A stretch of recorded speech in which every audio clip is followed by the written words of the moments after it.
You're listening to WQEE 99.1 FM, The Key in Noonan, Georgia, home of Braves Country with Mac McGee and the Armchair Quarterbacks, weekdays, 3 p.m. Eastern to 5 p.m. Eastern, right here on The Key and YouTube.com at Braves Country. Tom has been a teacher for over 40 years. One day, I think one of the students had asked the question and he didn't remember the answer. And I also noticed that he was letting his class out earlier than they were supposed to let out. I was really starting to worry. Levi and I talked about how it would change our lives, but he was there beside me. When something feels different, it could be Alzheimer's. Now is the time to talk. Visit alz.org/ourstories to learn more. A message from the Alzheimer's Association and the Ad Council. Hey folks, this is Mark White with The Mark White Show, and you can tune into The Mark White Show every Saturday from 11 a.m. to 12 p.m. right here on Rock 99, WQEE The Key, the home of Southern sports and talk. Are you looking for a reliable dental practice that not only cares about your teeth, but is friendly to work with? How about one that offers great deals and new patient promotions? Well, your search is over. Most Valuable Smiles in downtown Eatonton, Georgia is committed to giving you the biggest and brightest smile. Right now, get a $99 new patient special, including x-rays and exam. Maybe you're looking for veneers. Most Valuable Smiles veneer special includes one free veneer with every 5 purchased. Or get that bright white smile you've always wanted by taking advantage of an exclusive $100 off Zoom whitening treatment when you book today. And don't forget that 2022 is almost over. That means most insurance policies will reset by the new year, and to avoid losing that extra money, you need to use it or lose it. Book an appointment today with Most Valuable Smiles in downtown Eatonton to lock in these exclusive deals. Call 706-623-0318 or visit mostvaluablesmiles.com. Enjoy sun-drenched days, epic stays, and plenty of room to roam in Greater Fort Lauderdale. Our hotels, attractions, and restaurants have taken the Visit Lauderdale's Safe and Clean pledge so you can relax and explore with confidence. When you're ready for that well-deserved staycation, our 23 miles of golden beaches await. Find wide-open spaces to hike, bike, kayak, and paddleboard. Visit your favorite attractions, then dine out in style in dining rooms or al fresco on waterfront patios. Learn more at sunny.org. It all starts with just one thing. When recycling, rinse out jars and cans, and avoid recycling wax paper or paper soiled with food. This will reduce recycling contamination. Find tips and more at onethingus.com. What's your one thing? Hey sports fans, The Key has a brand new show. Braves Country is coming your way weekdays 3 p.m. Eastern to 5 p.m. Eastern. Drive time on WQEE. Braves Country is a Southern sports talk show with Mac McGee and the Armchair Quarterbacks. We'll be talking the Atlanta Braves and Major League Baseball, along with everything important to sports fans in Braves Country. The SEC, ACC, Big Ten, and the National Football League, and the big sports news of the day. That's Braves Country with Mac McGee and the Armchair Quarterbacks. Weekdays, 3 p.m. to 5 p.m. right here on WQEE The Key, 99.1 FM, and simulcasting on youtube.com/at Braves Country.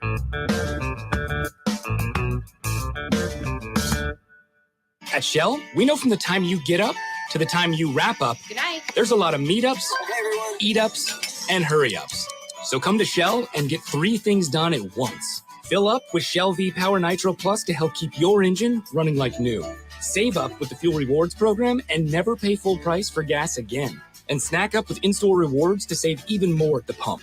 Make the most of the stop you need to make with Shell and engines that continuously use Shell V-Power Nitro Plus premium gasoline. See full terms and conditions at fuelrewards.com. That's the sound of NyQuil Severe hard at work. NyQuil Severe is the best sleep with a cold medicine. No tossing and turning, just rest and recovery. So you're ready to take on tomorrow.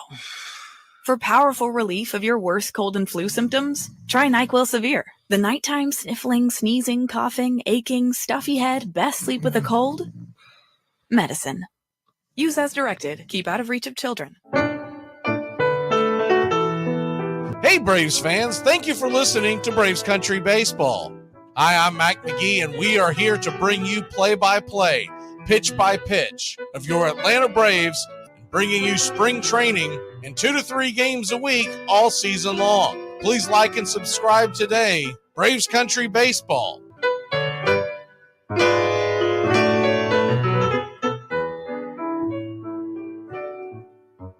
Winter is the perfect time to start planning for your healthy, pest-free spring lawn with True Green, America's #1 lawn care company. True Green's science-based approach and local expertise will help give your lawn the year-round care it needs to be thick and weed-free. Go to truegreen.com. Just call 866-946-5956 or go to truegreen.com today and get a lawn to be proud of. Hey, sports fans, it's Rod Peterson here, host of The Rod Peterson Show, inviting you to join us daily for 2 hours of Atlanta's funnest sports talk right here on WQEE. I say fun because it is. You've never heard a show like it because we make the listeners a part of the show every day between noon and 2 p.m. Eastern. You'll hear plenty of the best sports talk, including the latest on the Falcons, the Braves, and more. And who knows, you might even hear you. That's the Rod Peterson Show, daily at noon, right here on WQEE 99.1 FM.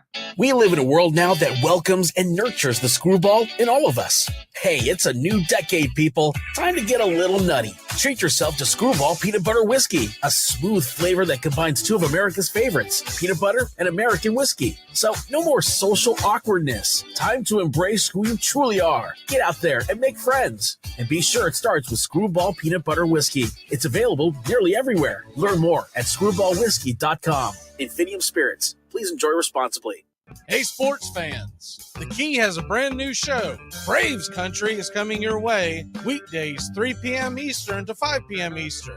Drive time on WQEE. Braves Country is a Southern sports talk show with Mac McGee and the Armchair Quarterbacks. We'll be talking the Atlanta Braves and Major League Baseball, along with everything important to sports fans in Braves Country.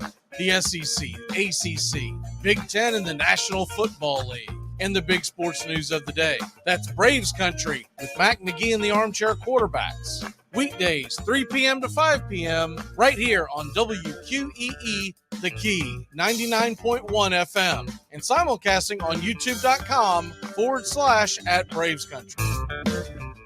It's the best in sports and entertainment, and get locked in and locked down with Rhino Radio Penitentiary, 7 a.m. to 10 a.m. with your host, me, Ryan O'Neill, each and every morning, right here with the best in sports and entertainment, all the way from professional sports to college sports to River Dragons hockey and everything in between, including some of the very best local and national guests. It's the Rhino Radio Penitentiary, 7 a.m. to 10 a.m. Monday through Fridays, right here on 99.1 FM WQEE. You're listening to WQEE 99.1 FM, The Key in Noonan, Georgia.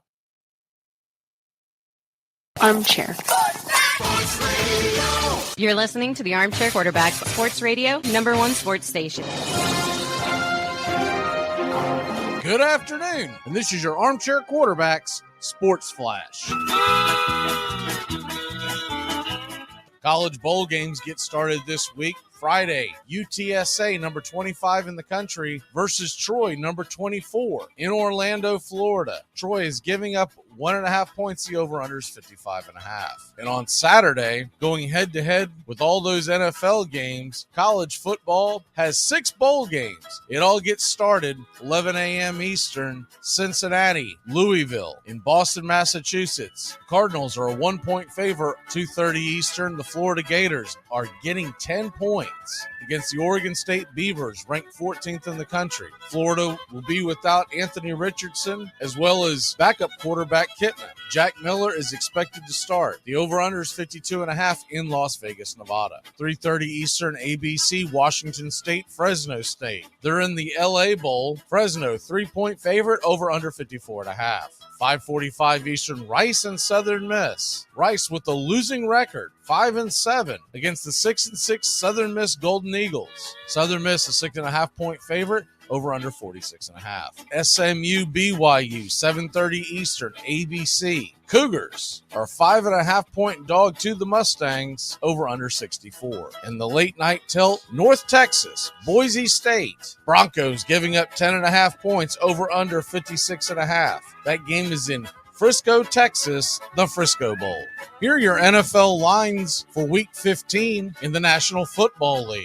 Thursday night's 49ers Seahawk game. Seattle is a 3.5 point underdog at home. The over-under 43. You got a triple header on Saturday starting at 1 o'clock Eastern. Colts and Vikings. Indy on the road is getting 4. 48.5 is the over. 4:30 tilt is Ravens versus Browns. Baltimore heads to Cleveland, giving up 3. The under's 37.5.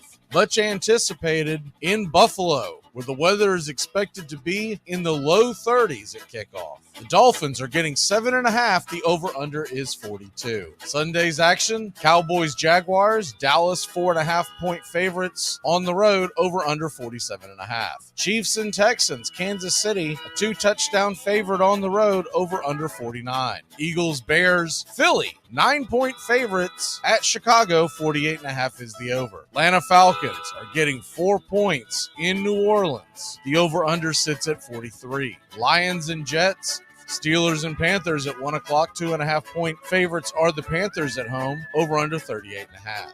You've got a slew of late games this week. Titans are at the Chargers. Tennessee getting 3. 46.5 is the over. Bengals and Buccaneers. CBS game of the week. Cincinnati giving up 3.5. Tom Brady and the boys. Over under is 44. And at 4:05, you've got Cardinals and Broncos along with Patriots and Raiders. The Broncos are a 3-point favorite. Over under 36.5. While the Patriots are laying 1 in Vegas. 44.5 is the over-under. Giants and Commanders. Washington giving up 4.5 points. Over-under is 40. And that's your Armchair Quarterback Sports Flash. Stay tuned for Braves Country right here on WQEE 99.1 FM, The Key in Noonan, Georgia, simulcasting on youtube.com at Braves Country.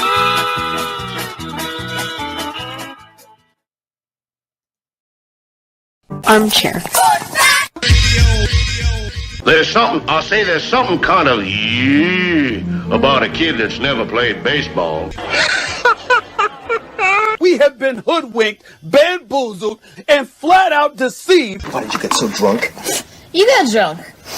I'm just really exhausted. What's in that cup? Rum and Cokes. Do you have any idea how important this is? We're trying to save the pub. Really? This is what you're doing? This is what you're doing? Chief, what do you want to do tonight? The same thing we do every night. Try to take over the world. 106 miles to Chicago. We got a full tank of gas, half a pack of cigarettes. It's dark, and we're wearing sunglasses. Hit it.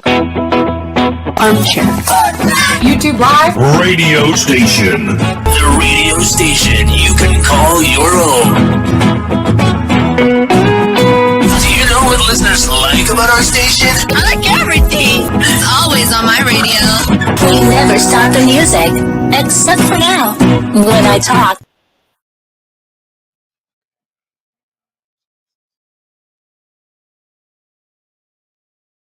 You're listening to Braves Country with Mac McGee and the Armchair Quarterbacks. We're here live weekdays, 3 p.m. Eastern to 5 p.m. Eastern, WQEE 99.1 FM, The Key, and simulcasting on youtube.com /at Braves Country. Your first choice for Southern sports.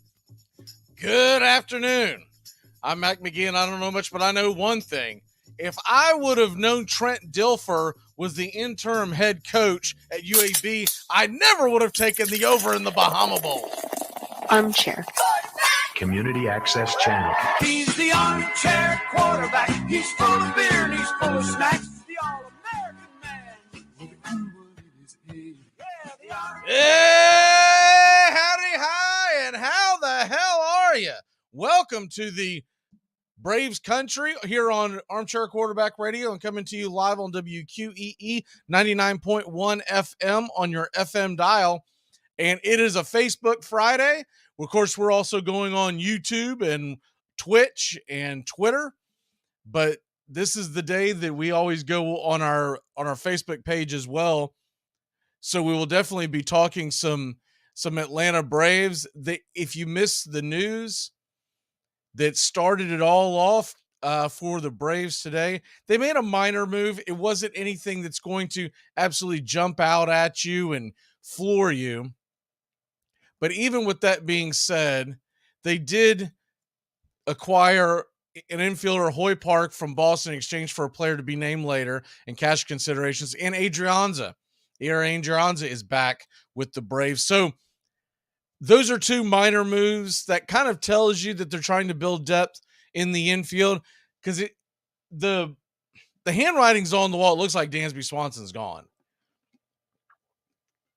And we'll get more into that as the show goes on. But you kind of get a feeling that some news is going to break in the very near future and on his whereabouts. And you almost wonder if it's Boston, because you have heard the rumblings of Boston. So maybe Boston is trying to make room on their roster. I don't know the ins and outs of the Red Sox roster, but you do wonder if that could possibly be a situation. And if that is the case, where do the Braves go from there? Because they're not done here in the offseason. They're going to pivot. If Dansby does not come back and he takes a ridiculous high salary, that though he is a very good player and we love him in Braves country, he's going to be extremely overpaid going by the market. You can't tell me that Bogarts is worth what he's going to get paid. You can't tell me that Correa is worth what he's going to get paid. You can almost convince me of Turner for the first 8 years of his deal, but the last 3, they're just going to be throwaways. So that's what you have here. And there was an interesting article that I'll try to get into later on, but talking about where MLB may eventually go in limiting contracts, limiting the length of contracts, because there could be a situation where what if Dansby Swanson, what if the Atlanta Braves said, you know what, we're going to bring Dansby back, but we can't forward him at the current AAV, but we'll sign him to a 20-year deal, pay him a lot less each year, and worry about that down the road when the next general manager's here and he's having to deal with it. Right now, there's nothing in place in Major League Baseball to stop that. There is nothing realistically in place in the National Football League to stop it, except for the fact that none of their contracts are guaranteed, except for a very small few. And none of the big ones are guaranteed except for Watson, because the Browns are just knuckleheads. So that's an interesting theory, and we'll dive into that later in the show. But I wanted to go ahead and touch on what's currently happening. First of all, if you missed the Bahama Bowl, it ended up being a pretty good game. I didn't know what to make of it. The over-under in that game, the under hits. The total was 44. It was 24-20 was the final. And the last time I saw the over was about 45.5. And I teased it, but I took the over, and I got really nervous. And I'll tell you what, if it wasn't for the fact that UAB fumbled a punt inside their own 10-yard line, it may have never hit. So I did not know that Trent Dilfer took over, I guess they said 2 weeks ago, at UAB to the interim coach. I knew he was coaching. I did not know that he had taken over that role. So that was interesting. I saw him in and out, coming in or out of the halftime, and they said head coach of UAB. And I was like, man, if I'd have known that, I would have never taken the over, because Trent Dilfer's offenses were always terrible. But anyways, the other thing going on today, UTSA and Troy just kicked off, and we'll keep you updated on that, as that game is the Duluth Trading Bowl and should be a fairly high scoring game. I saw the over was around 55. So we'll keep you updated every time someone scores that. I know it doesn't have a lot of love around the country, but I'm interested to see if they can hit the over. And we go from there. Tomorrow, 6 bowl games. Tomorrow, three National Football League games. Nothing on tonight. There's just NBA and the Division II championship, which I think is what I'm going to end up watching. There's a random NBA game on, and be honest with you, if I don't have a dog in the hunt, if it's not the Hawks and it's not the Celtics, because I grew up a Celtics fan, but I do like the Hawks, and I do love watching Trae Young play. If I don't get that on my TV, and I didn't buy the package, so it literally has to come on national television for me to catch it. But if one of them are not on TV, I just don't watch the NBA during the regular season. It's not baseball to me. It's not football to me. You can sit me down in front of a television, no matter who's playing football, no matter who's playing baseball, and I'll get locked in. I'll even watch the Arizona Fall League when I see it pop up on MLB Net. I really feel like that they need to put that on more often, but we are getting into bowl season. We've got the bowl championship, the bowl mania, contest going on. I put the link in our Facebook and in our YouTube channel. We announced it last night, kind of caught it on a whim, so I do apologize for the short notice. And we didn't get a whole lot of people signing up, so you still got a decent chance to get in there and win. It's free to play, and you just go to either Braves Country HD, either on YouTube or on Facebook, and look at the live show, the live stream. It's in there, and you just go in and sign up. And even though you're late, they still allow you to sign up. And the short of it is, it's a confidence game. So you put how many points you think someone's going to win. For instance, I felt fairly confident, but not as confident as I should have. Or, excuse me, I was too confident. UAB was a 10-point favorite, so I took UAB in today's game. But all you have to do is win. You don't have to cover the spread. And it was worth 5 points to me. The Troy UTSA game right now going on is currently locked because it just started 0-0, and I just took Troy to win. Mainly because I feel like a lot of people are going to take UTSA, but I only made that worth 2 points. Tomorrow's Jackson State, North Carolina Central game, I made it 1 point because I'm taking North Carolina Central because I'm picking them as my stupid underdog, as we'll get into that with Bobby here in a second. And I don't want to be pulling both ways. I'm hoping that North Carolina Central can pull up the upset. I know Jackson State's a much more talented team, but they just lost their head coach. And are they going to be in it, right? Are they mentally going to be in it? So but you can go all the way down the list. And for instance, I've got Georgia and Ohio State ranked pretty high. Now, the thing is, you can continue to maneuver it up and down. As long as the game hasn't kicked off, you can maneuver it. So if you have, for instance, right now, I feel pretty good about, I'll just pick one in the middle of the pack. How about that? I took Memphis just because of my time that I spent in Tennessee. Right now, I've got it fairly in the middle of the pack. If something happens, I'm like, I don't know about this. I can move it down as long as there's a slot available. Like I couldn't put it in the number 5 in the 5-point slot because that game's already been played. So you get the point, and it's a lot of fun. Free to play. We are going to give away. We're going to make it bigger, but it doesn't look like we're going to get enough people signed up. We're going to give it till the end of the weekend, but as of right now, it's going to be a $50 gift card to 44 Steaks. 44 Steaks. If you haven't had it, it's incredible. A lot of stuff that you can pick from online, and we'll get that out to the winner. If we get enough people, we want to double that and turn it into a $100 gift card. But you got to get signed up. You got to share it to your friends, because right now I think we've only got around 10 to 15 people signed up, and that's realistically my fault. I didn't get it out to everyone until last night because we didn't really come up with the thought process of it. I'd kind of forgotten about the Capital One free challenge on the ESPN app. And so we saw it was right before the San Francisco Seattle broadcast that we did here on the channel.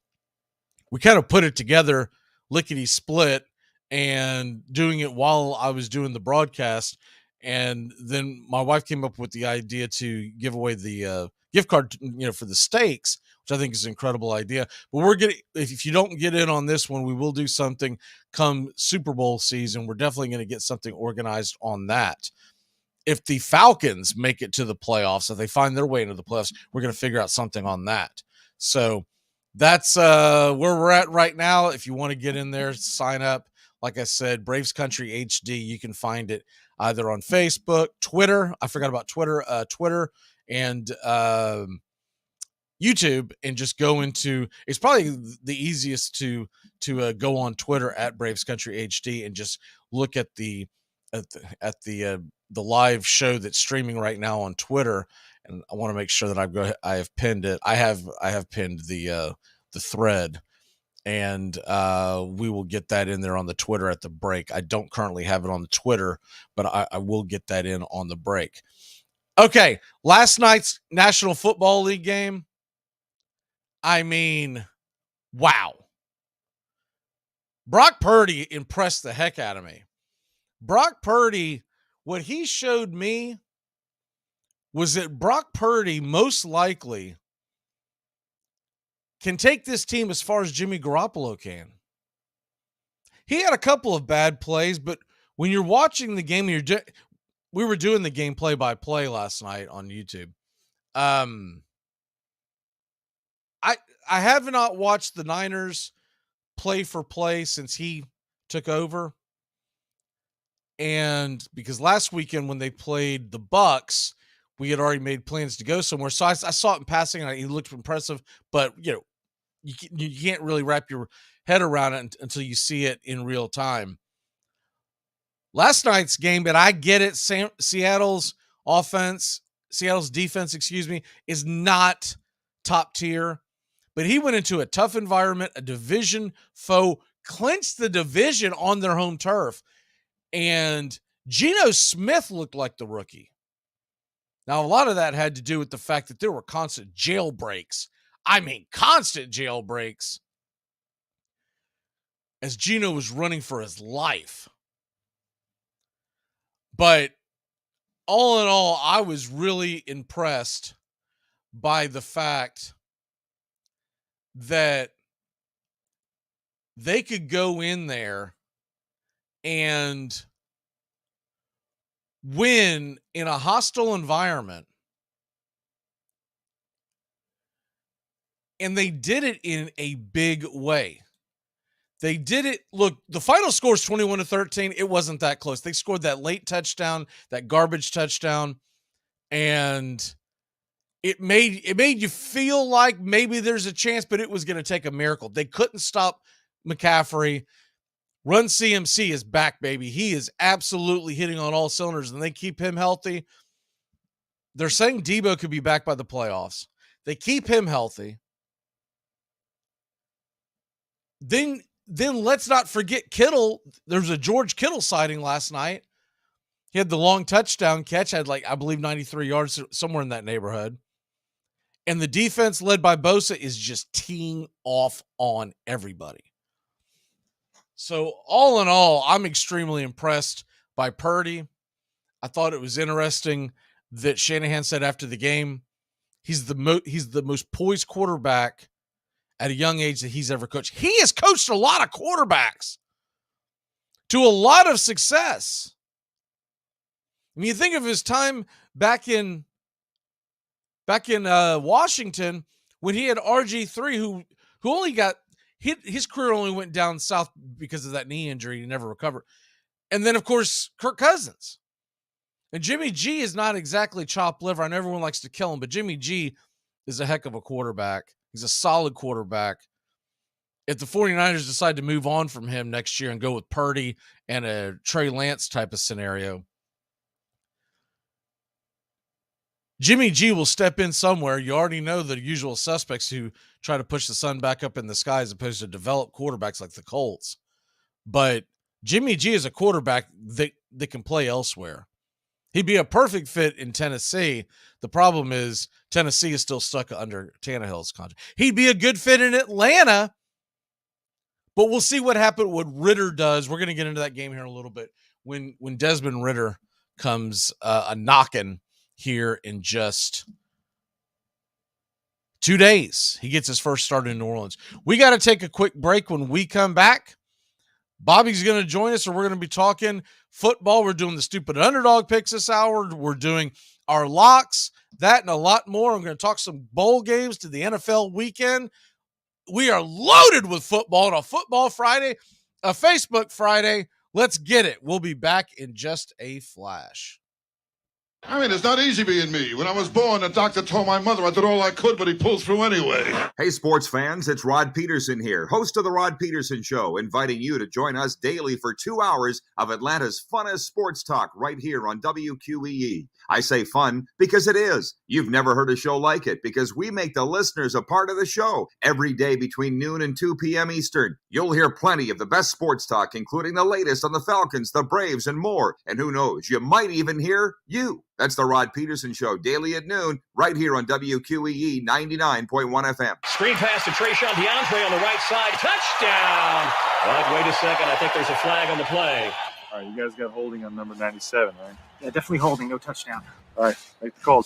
Yeah, I mean, it was holding. So make the call. Or, we say the flag was for an excessive celebration so they can keep the touchdown and apply the penalty to the kickoff, huh? What do you say? What are you talking about? I didn't see excessive celebration. You sure? Could have sworn I saw a little nay-nay going on. What's going on with you, man? All right, look, guys, I got to be real with you. Trayshawn DeAndre just scored that touchdown. Okay, I have him on my fantasy team this week. I need these points. What? Are you kidding me? No, I'm not kidding you, Bill. I'm playing against my father-in-law this week, and if he doesn't score this touchdown, I lose. Well, I'm not going to let you make a bad call because you're in some fantasy football league. Make the call. Craig, no. If you make one bad call... This works out perfectly, Bill. I started the quarterback who threw the touchdown pass. We're going to have to ignore the holding call. I had the kicker, and I was kind of hoping that he wouldn't convert on third down, so he'd have to kick the field goal. Armchair. Enjoy sun-drenched days, epic stays, and plenty of room to roam in Greater Fort Lauderdale. Our hotels, attractions, and restaurants have taken the Visit Lauderdale's Safe and Clean pledge so you can relax and explore with confidence. When you're ready for that well-deserved staycation, our 23 miles of golden beaches await. Find wide-open spaces to hike, bike, kayak, and paddleboard. Learn more at sunny.org. You know, the great thing about being a football player is you don't have to take a shower to go to work. You're listening to Braves Country. Weekdays, 3 p.m. Eastern to 5 p.m. Eastern, 99.1 FM, The Key in Noonan, Georgia. This is crazy. You want me to hit you? That's right. What, like in the face? Surprise me. This is so stupid. Oh, you hit me in the ear. Well, Jesus, I'm sorry. Ow! Christ. Why the ear, man?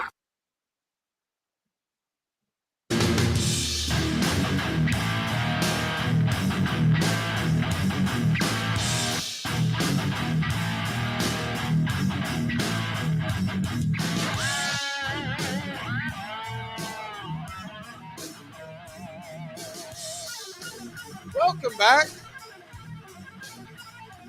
Joining us today is Mr. Bobby Schneider. Bobby, how the hell are you, sir? I'm doing great. How about you? I'm doing pretty good. Did you get in on the Bowl Mania? I did. Yeah, I did. Okay, so we are, unless we get a lot more signed up this weekend, it's going to be a $50 gift card to 44 Steaks. Awesome. And kind of pass it around. If we can get enough folks in there, we're gonna double that, right? It'll be $100 gift card. But right now, it's going to be a $50 gift card, and you should still be able to sign up even if the games have kicked off. You just won't get points for those first two games, but you can make that up at the end. So anyone you know that wants to play, everybody. Sign it. I'm putting it in the thread right now for our Twitter, which is the easiest way for everyone to find it, and that's at Braves Country HD if you're trying to find us on Twitter. So it's in the YouTube, it's in the Facebook page, but I'm going to put it in Twitter because that's the easiest way for it to just click and go. All right, so. First things first, Gators have a bowl game this weekend. Bobby being our resident Gator fan. Game's at 2:30 Eastern, middle of the day during the NFL triple header. I really hate the way they did that with these games. Mm-hmm. It's 6 games while the NFL's playing a triple header. Some of these games should have been moved around, and some of them shouldn't have even been played yesterday. I mean, tomorrow. I'm with you on that. Yeah. I mean, we don't even have a night game today. Doesn't make sense, especially if either the NFL should hold off a week before they move it to Saturdays, or they should, or the bowl games shouldn't be on the same Saturday as the NFL. But those two colliding, it doesn't work too well. I mean, this game right now, UTSA versus Troy. I know those aren't names of that gets people's blood going. It's not necessarily household names to most folks, but it is number 24 number versus 25. They should have put that tonight. Yeah. Any of those games they could have put in mid-afternoon. Mm-hmm. But I am glad that I am working and not watching this game live, because just as they came on, did you see who's doing play-by-play today? Let me guess, Mallins? Beth Mallins! Ah. Welcome to college football. Beth Mallins here on the call. The guy next to me in the booth, you won't be able to hear him all day long because I'll be talking over him and my voice will be echoing. Oh, man. I saw that, and I had my typical Homer Simpson reaction to it. Yeah, not a bad game to miss, then. His word. That's a game I can afford to miss. I've never been so happy to be missing a game I was looking forward to. She's still getting the it's not the A, B, or C, but more the D, E, and F games in the NFL. She's still calling NFL games? Yeah, I saw her the other day. I was like, oh my word. It was a game that nobody would have been tuned in on. It was just they happened to dip it in on a Red Zone. And I was like, oh my word. Here we go again. I remember last year I went to a sports bar to watch the games. It wasn't anyone in particular, just watch the games. They ended up putting on, it was towards the end of the game or the end of the early window. They put Minnesota versus Detroit, I think it was, because it was just the national game that was coming down to the wire. And this year, that's a good matchup. Last year was a terrible matchup, right? Yeah. But it was the only game in the early window that hadn't finished. It was coming down to the wire. And so for the next 10, 15 minutes, boom, echoing through the bar was Mallins. I was like, check, please. I got to get out of here. I was like, if you're not going to flip that over to CBS or something, I can go. This. But anyways, update in that game. A game supposed to be high scoring. It's 0-0. The over-under in that game, if I believe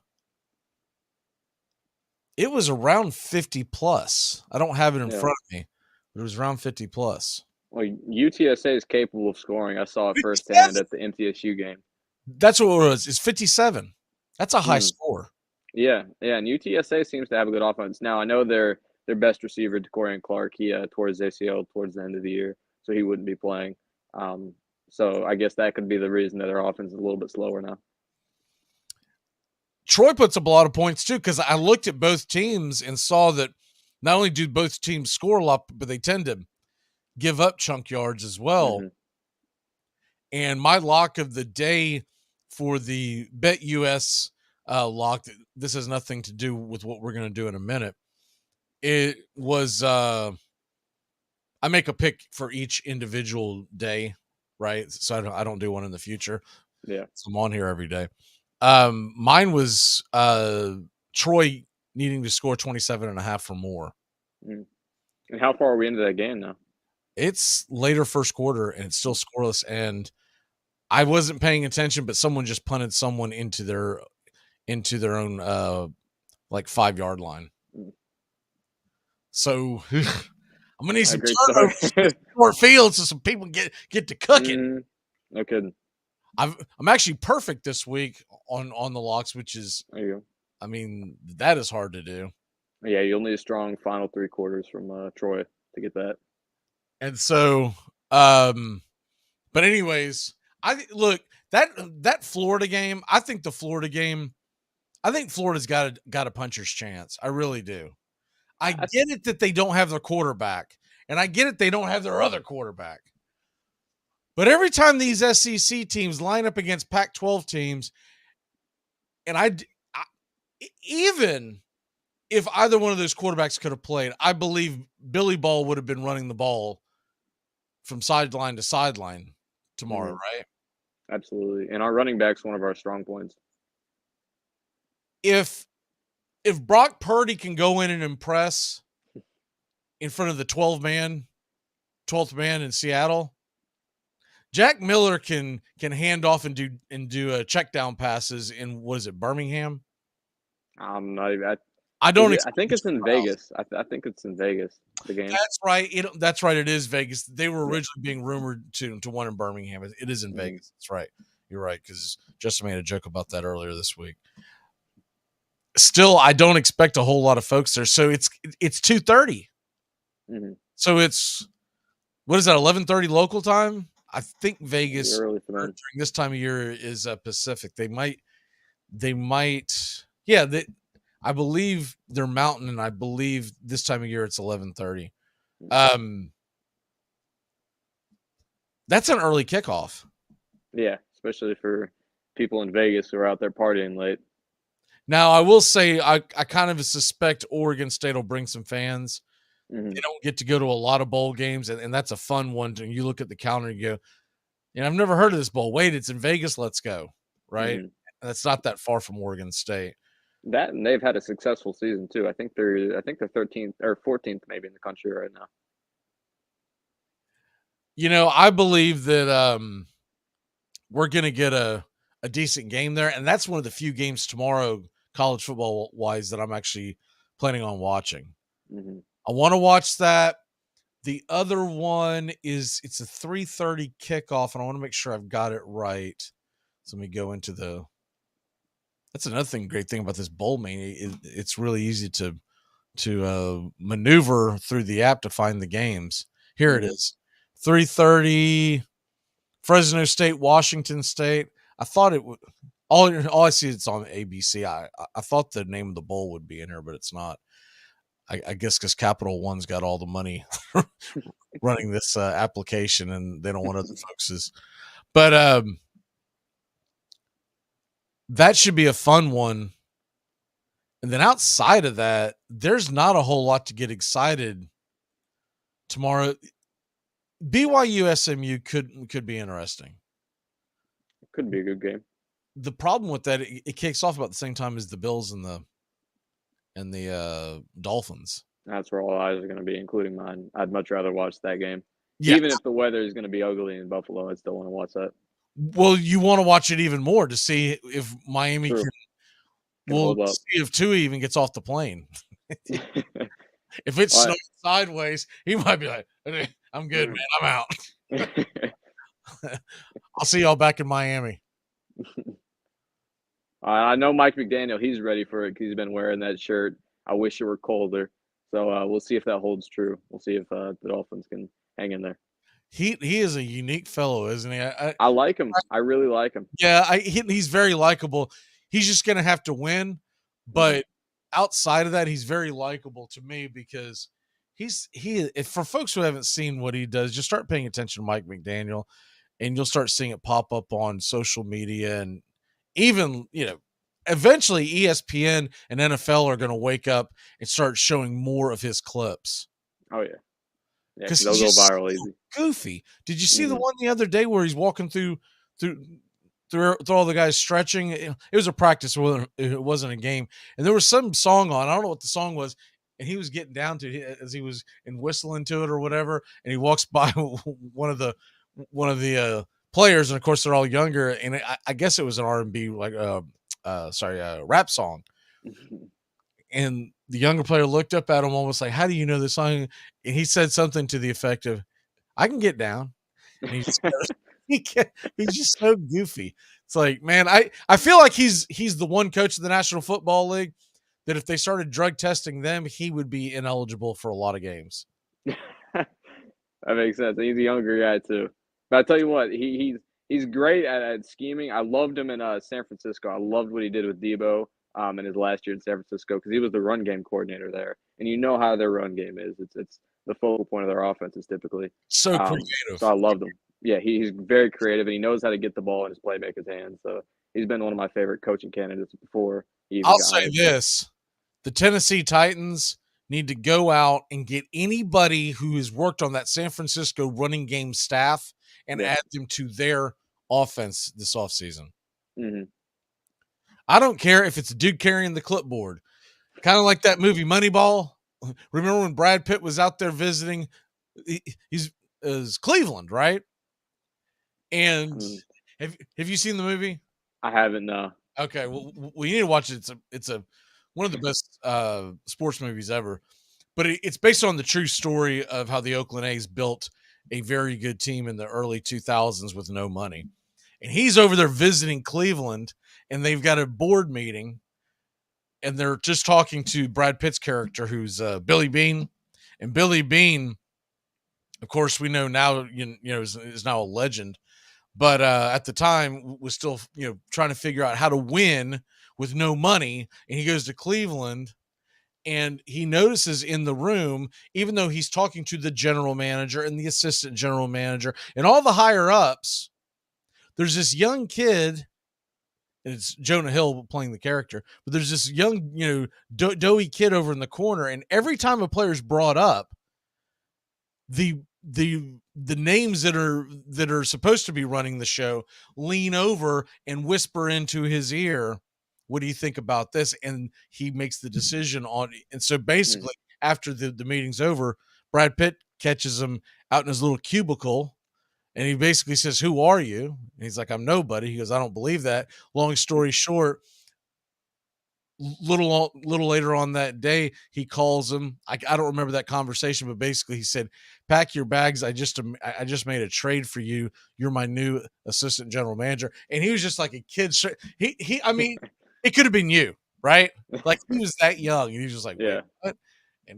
And basically, what the whole movie's about is it's kind of what they do today, but looking at baseball in a different light on how to win games, as opposed to the old school way of, and kind of what fans still do to this day. There's these fans that are going out there freaking out because they think Dansby Swanson's going to go, right? And they're looking at, well, he's done this and he's done that, and he's can hit this home run and that home run. And what Anthopoulos and his crew is going to do is they're going to look at it as, well, who can we add to the team if he walks that can equate into that many wins?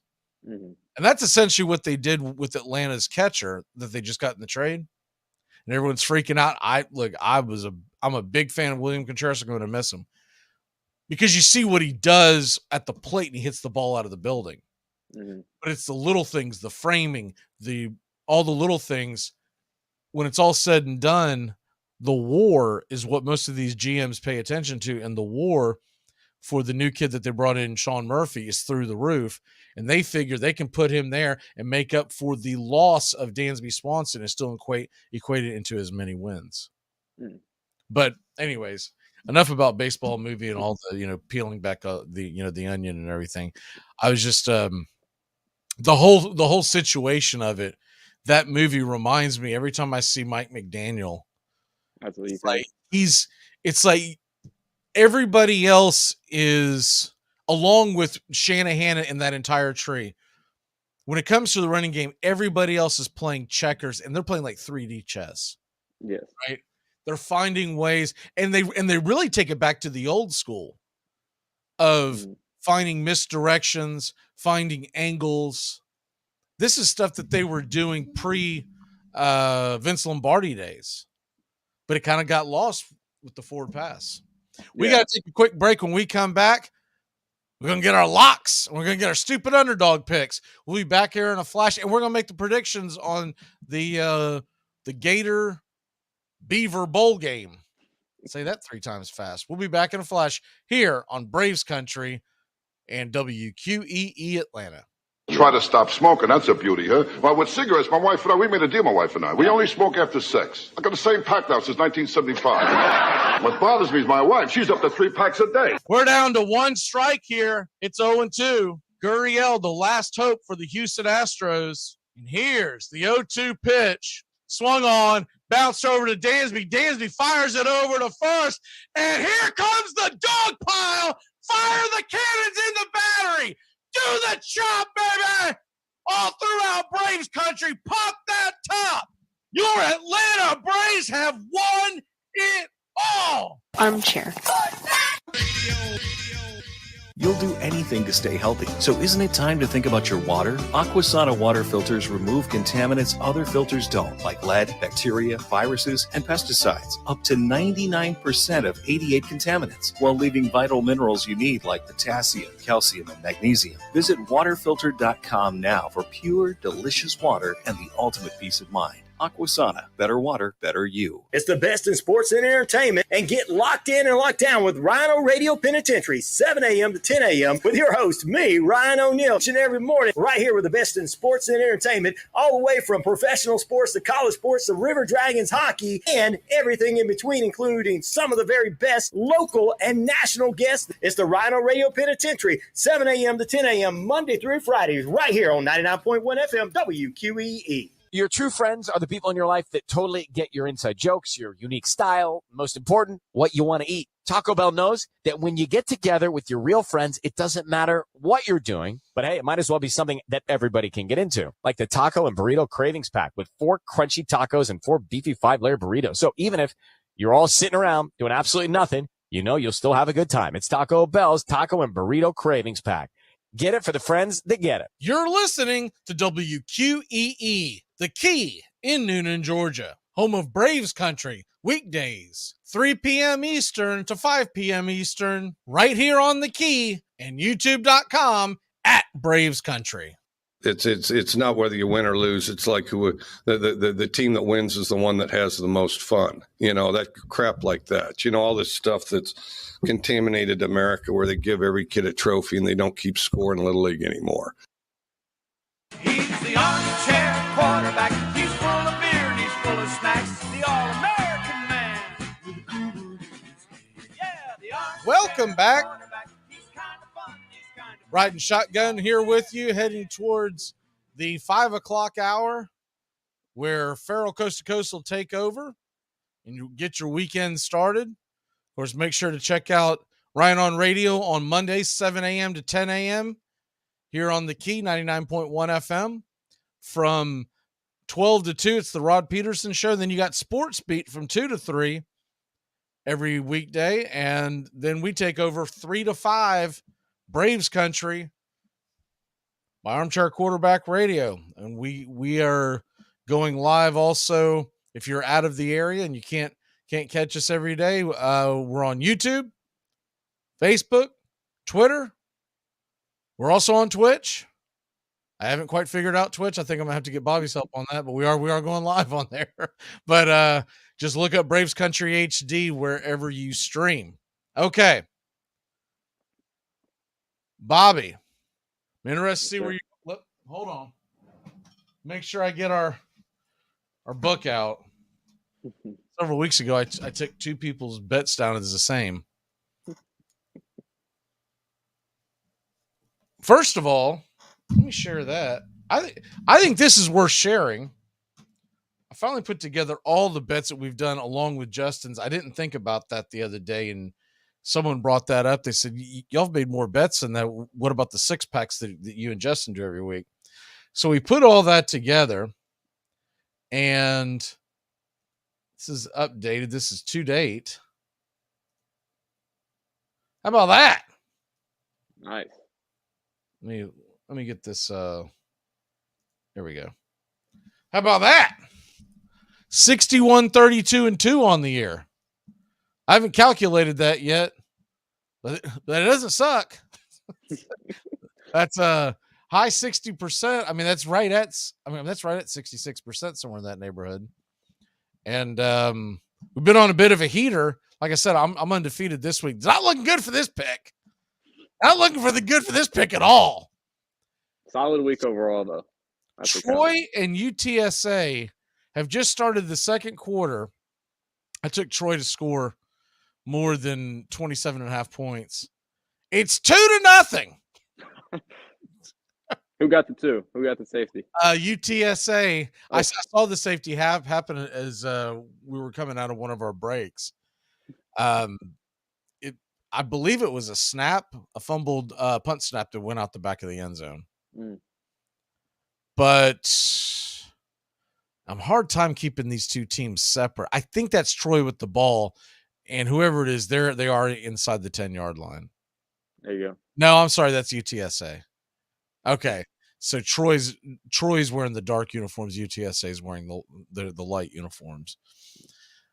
Neither one of them wear like these iconic logos on both. I did not ever notice it before. UTSA wears a number on one side of the helmet, and then they wear the logo on the other side. Mm-hmm. And they got the navy blue and orange. Yeah.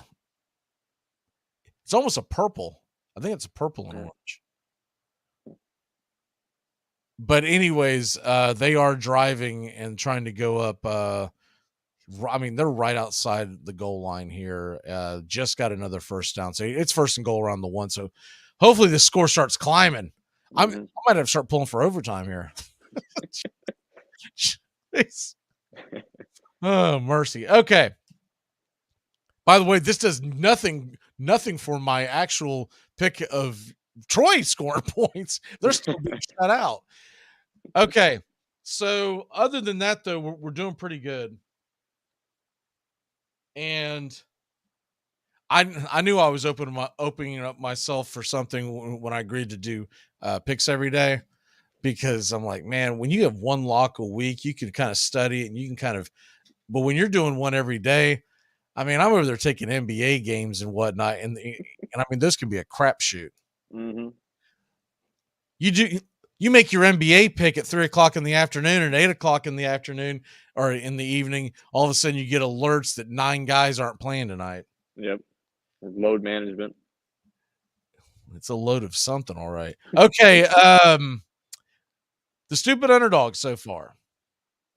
I took, this is about as stupid as it gets. I took NC Central plus 14.5 to upset the Deion Sanders-less Jackson State in tomorrow's Heritage Bowl. It's being played in Atlanta, so I felt like I feel like they've got a puncher's chance. I get it that Jackson State's really good, but I feel like they've got a puncher's chance just because all the turmoil, losing their coach and whatnot, right? That's fair. Doug's got the Dolphins plus 8.5. Joey took North Texas for some unknown reason in the Frisco Bowl at 10.5. And then Trosh, even crazier. I think this is the craziest one. The Texans to upset the Chiefs. That's a Hail Mary. That is a Hail Mary. That's a recency bias is what that is. That's what a lot of gamblers do. They see what happened last week and they jump on it, and they know it out in Vegas, right? So they jack it up. But anyways, that's what's going on there.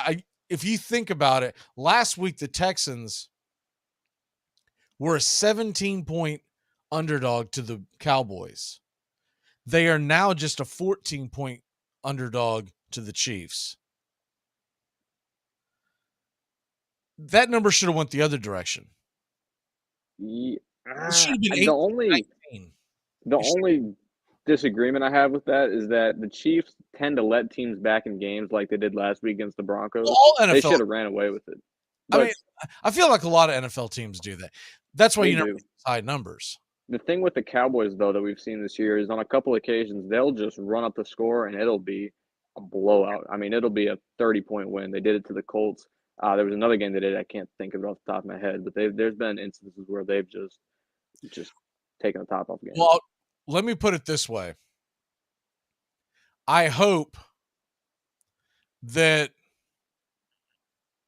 if you're going to take that, if you're going to take Houston, mm-hmm. I would hope you would wait till Sunday, because I bet that line goes up. I bet you that line goes up, because a lot of your professional gamblers will take that 14 and realize that if they don't cover, they'll just get their money back, right? Mm-hmm. So they'll take that chance. Yeah. So if some big money starts coming in on the Chiefs, that means the line will get moved up 14.5, 15. It probably won't get up that high, but you can probably get a hook if you wait till Sunday morning. Mm-hmm. Especially, what if they announce Jeff Driscoll is going to be the starting quarterback? I don't even know where that would go. I mean, that quarterback situation is bad no matter who's out there, truthfully. Well, I'm hoping he gets the nod. I streamed him in a bunch of our leagues because I need to slide him into my tight end situation because it is a situation. The only league that I had George Kittle in, I had to buy. Oh, I was all excited. I was like, all right, let's go. I was like, oh, man, this is the can't one. even play him. And, oh, by the way, I was going up against Kittle and McCaffrey on the same team. Not a good start. I had Ayuk, unfortunately, in a few leagues, so neither one of us are off to a great start. Did you start him? I did, and he had like 3 points. I'm glad I did. I'll tell you what, I did this not last minute, but yesterday morning. Mm-hmm. I stared at Geno Smith against the San Francisco 49ers defense for about 30 minutes. And I am not starting the playoffs with Geno Smith going out there laying me 8 or 9 points, which I don't know what he ended up with, but it wasn't much more than that because he only had the one touchdown. He ran for his life. It could have been much worse because he had that pick 6 that got called back. Yeah, that's true. I tell you what, I was in quite the situation. I had to decide between Tua in Buffalo, Geno against San Francisco, and then Heineke against New York, and we ended up going with Heineke. I would do Tua. You do too. I with that weather, with the possibility of how bad that can be. Remember something about snow and whatnot.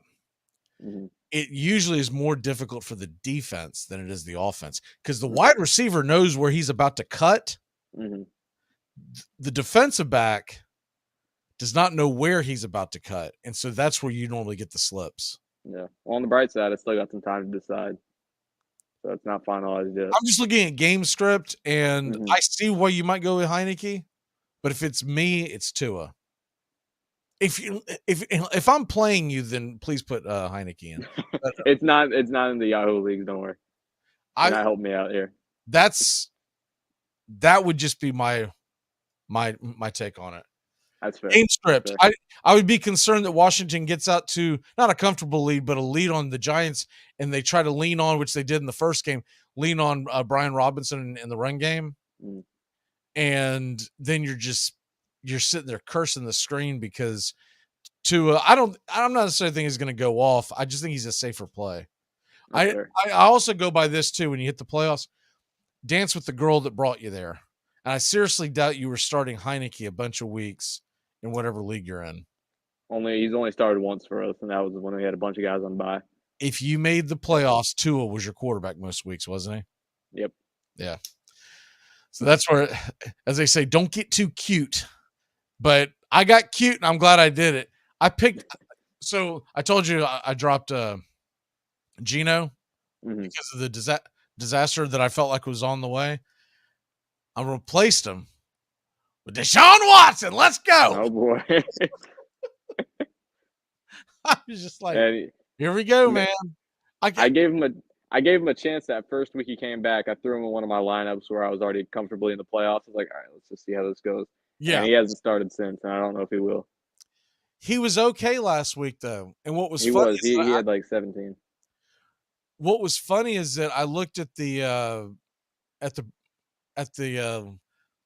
don't remember the name of the app, but the app that you can go in and say, hey, do I start this guy or this guy?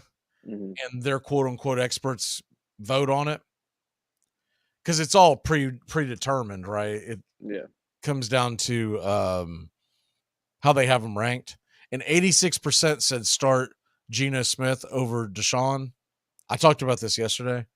But yet I go to the settings, and not only does Deshaun have a better game day decision, right?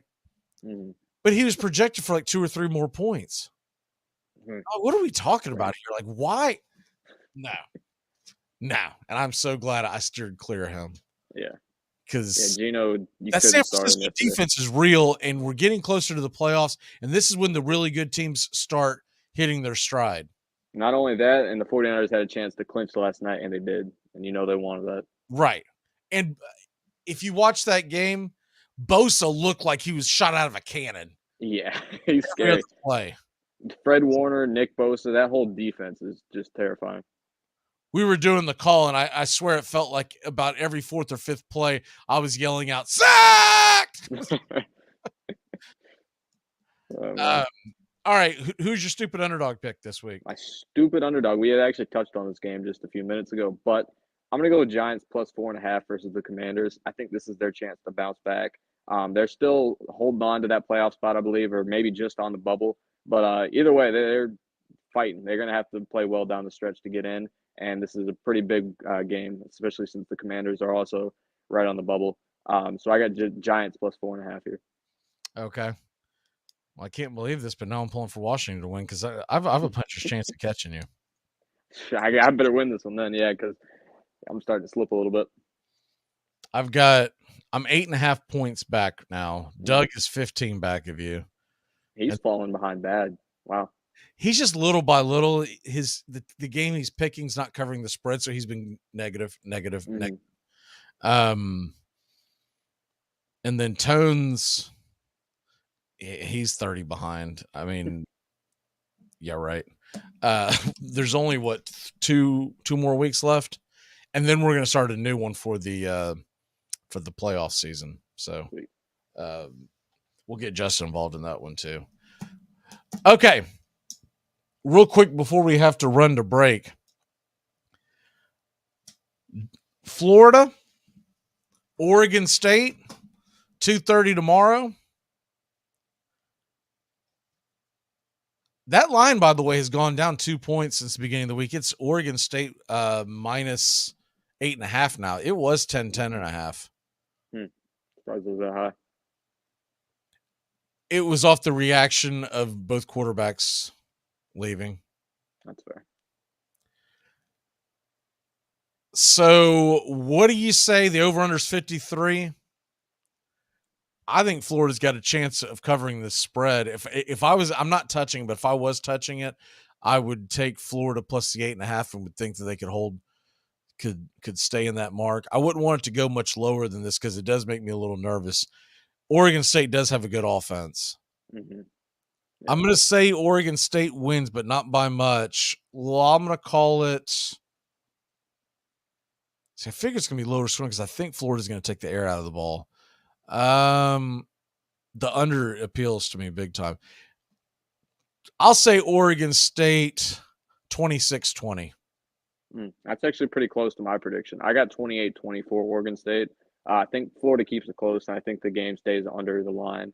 Yeah, I think we cover. I think we run the ball a lot, as you mentioned, with Etienne and Johnson. I think we give them the ball a ton this game.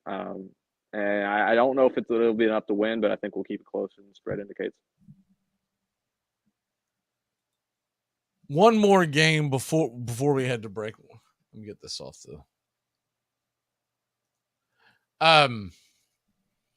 Cincinnati, Louisville.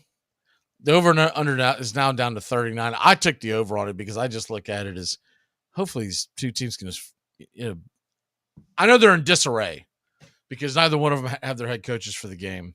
Yeah. Do you like the over or the under in that 39 points? It's 11 a.m. It's in Boston. It'll be 39 degrees, but it looks like it's good weather. If the weather holds up, and it's 39 degrees, that's not too bad. I think the over hits. I do too. All right, we got to take a really quick break. When we come back, Bobby will hang with us here, and we are going to talk some more NFL lines, and we're going to get into the NFL first part of the NFL weekend. We got a triple header tomorrow. We're going to hit those lines and talk about that and talk a little Falcons and little college football playoffs. It may be too early, but we're going to make some predictions. We'll be back in a flash here on Braves Country on the Key and Armchair Quarterbacks Radio. Stupid interviews. Hey, you're a member of the Buffalo Bills. How does it feel? Well, it's a blessing. I want to thank God. Going to try to do my best. It's a great organization. And I'll say the last 80 guys said. So, yeah. hockey season, and that means new merch over at ourdragonsmerch.com. Get the latest designs and some of our fun new souvenirs ahead of what's sure to be a great hockey season. Celebrate another season of River Dragons hockey by getting a new look to wear on game days, or surprise the big-time sports fan in your life with a new keepsake that will make them a River Dragons fan for life. Order online right now at ourdragonsmerch.com. That's the letter R, dragonsmerch.com. We'll see you at the rink. It's the best in sports and entertainment, and get locked in and locked down with Rhino Radio Penitentiary, 7 a.m. to 10 a.m. with your host, me, Ryan O'Neill, each and every morning, right here with the best in sports and entertainment, all the way from professional sports to college sports to River Dragons hockey and everything in between, including some of the very best local and national guests. It's the Rhino Radio Penitentiary, 7 a.m. to 10 a.m. Monday through Fridays, right here on 99.1 FM WQEE. Dixie Handle Company, 5 generations of the Strickland family have produced quality hardwood farm and garden tools, wooden shutters, and custom furniture. This small business has been owned and operated since 1992 and ships to customers across the world. If you're looking for the highest quality tool handles, Dixie Handle Company is your place. Every item is hand-picked to your specifications. If it's made of wood, they do it. Call now, 931-722-3395. That's 931-722-3395. Or go online to DixieHandle.com. The Dixie Handle Company. Welcome to Craftsmanship, a proud sponsor of Braves Country Baseball.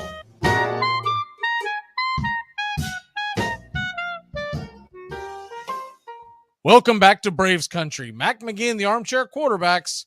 Weekdays, 3 to 5 p.m., drive time on WQEE. Are you listening?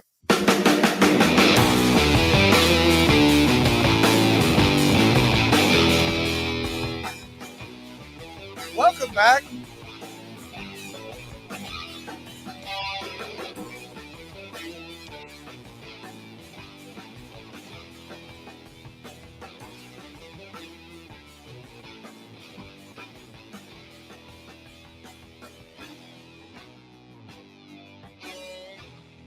You're listening to WQEE 99.1 FM, The Key in Noonan, Georgia. Okay, welcome back here, top of the hour, and I had to highlight that comment there because so the guy on social media calls himself LeBron James, and he says Braves suck.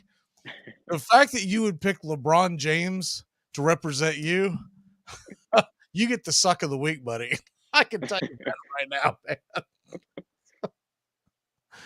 Oh, my word. LeBron James is like the worst athlete on the planet. Nobody likes him. I would say it's someone from Los Angeles, so someone who is a disgruntled Dodgers fan. That's okay. One year, probably not anytime soon, but 1 year the Dodgers will win a World Series. Don't at me with the we won it in 2020. That was a bubble. That was a bubble ship. That wasn't a championship. Los Angeles hasn't won a real championship outside the Rams, and man, it's been a long time. I don't even want to acknowledge the Rams one either. Can't stand them. I won't acknowledge either the Lakers or the Dodgers bubble ship.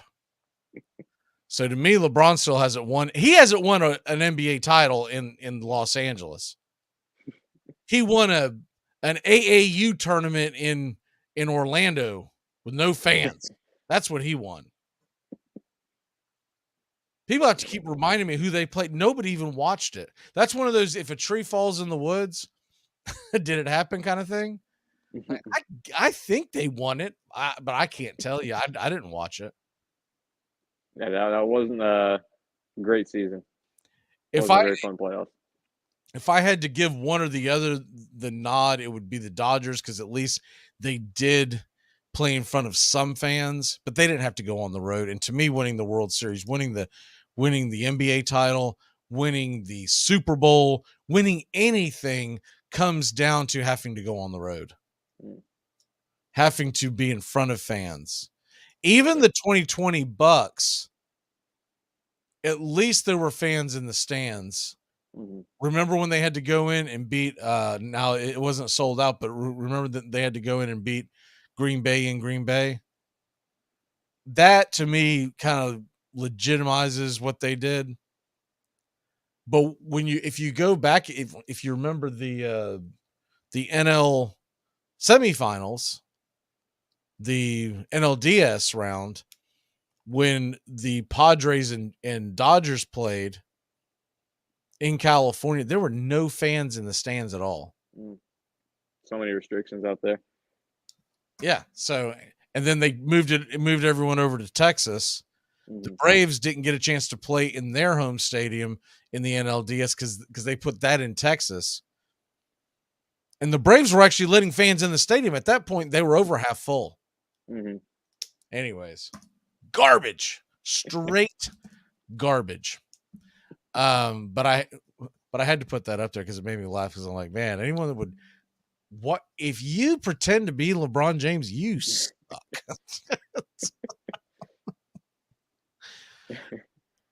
I'll tell you what else sucks is this UTSA Troy game. There's 8 minutes and 2 seconds left. Still a goose egg for Troy. I don't even. So they just okay. Here we go. Yeah, it's 9-0. Oh. UTSA leads, and they have the ball. They are driving in Troy territory. And I almost took UTSA's team total, but because Troy's was a little lower, I don't know if. No, that play didn't count. Okay. The Troy defensive lineman just grabbed the ball out of the quarterback's arms and went 70 yards for a touchdown. But as you're watching that, you also watch the clock, and that clock has not moved. So, good play. You may not remember this, but replay,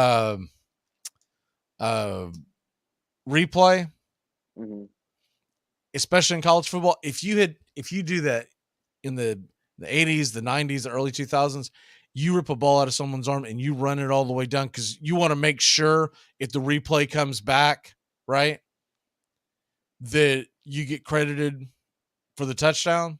If you did that back then, they would actually hit you with an unsportsmanlike conduct. Delay a game. Yeah. They would hit you with one or two. They would hit you with delay a game, or they would hit you with an unsportsmanlike. Because they said you're holding up the game. And some of them were ridiculous because they would go and hit the replay. He did fumble the ball, and that's why the guy scooped it up because one guy 30 yards away was blowing his whistle. I'm going to get a 15-yard penalty. Not everything was better back then, kids. Don't let your elders fool you. There were a lot of good things back then, but not everything was better. Love the replay system. Okay, Falcons, Saints. This to me is a very interesting game because Desmond Ridder is getting the nod. He finally gets a start, and I think it's well overdue. I'm excited to watch this game. It's one of the games in the early window that I'm going to have pulled up and watching because I really want to see how he can do. And I'm really tempted to take Atlanta +4 because I don't think he can be worse than Mariota. And I feel like if Mariota was in this game, Atlanta would be about a 3-point underdog. Yeah.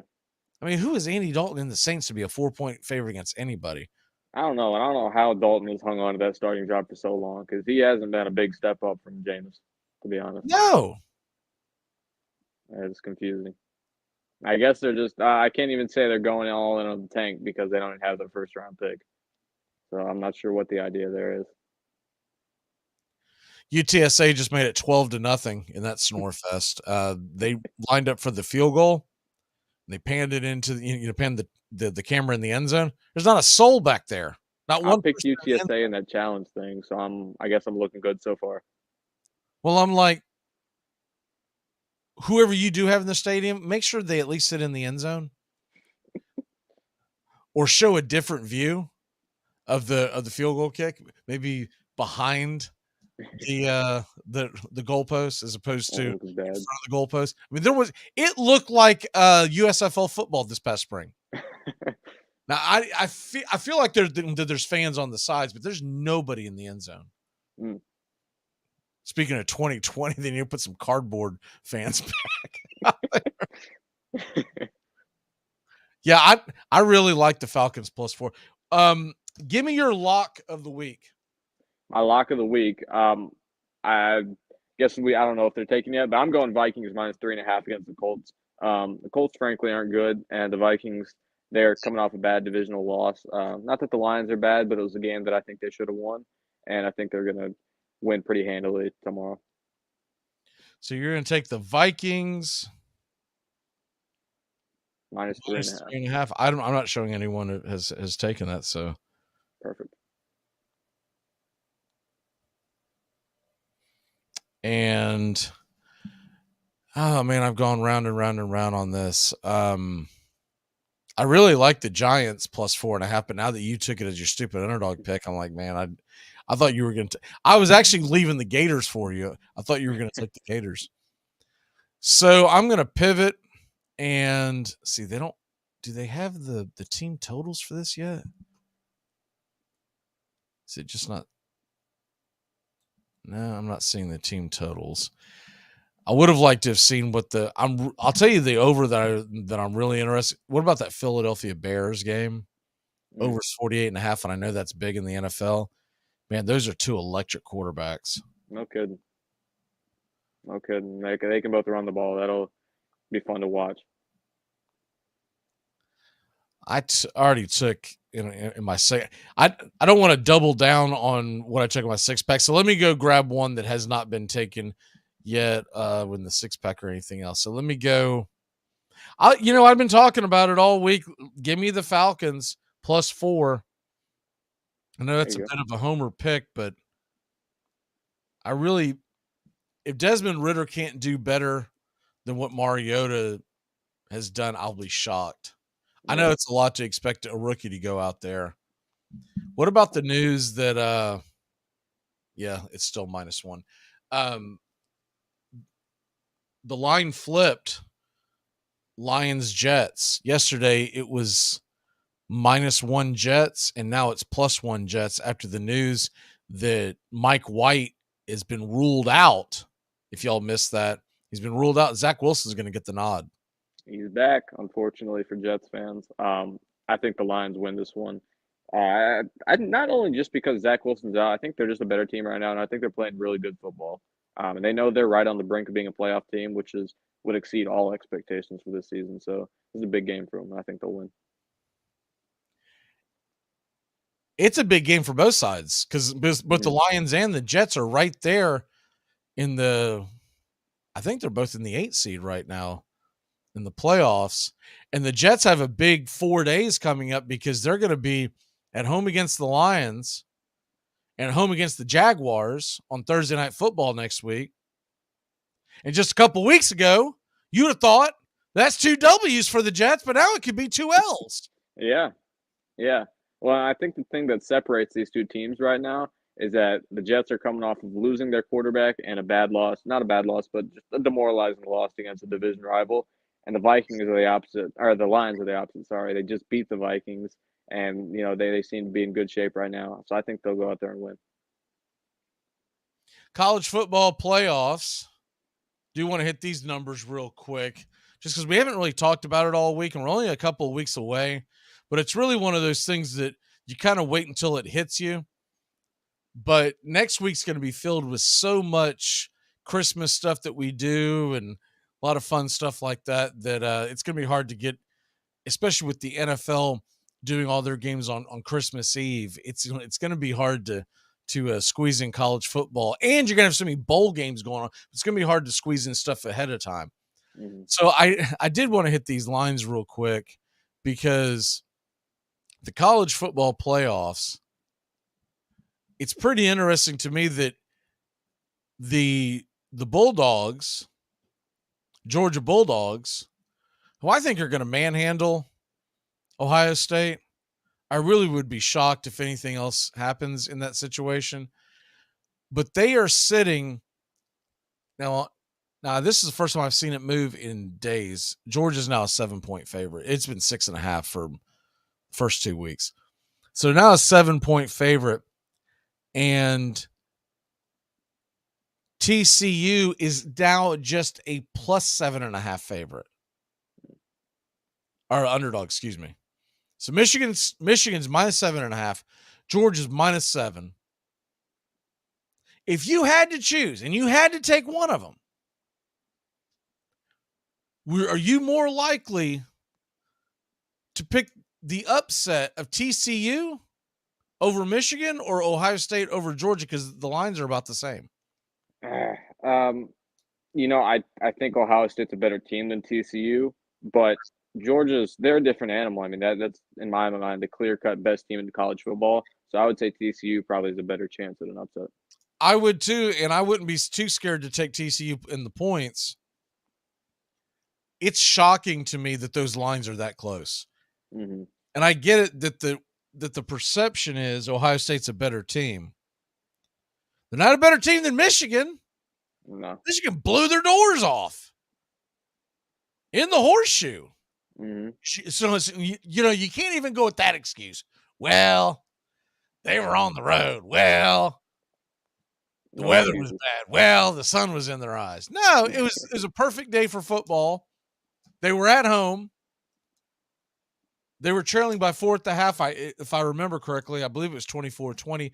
And then Katie barred the door. The third quarter, it was lights out. Mm-hmm.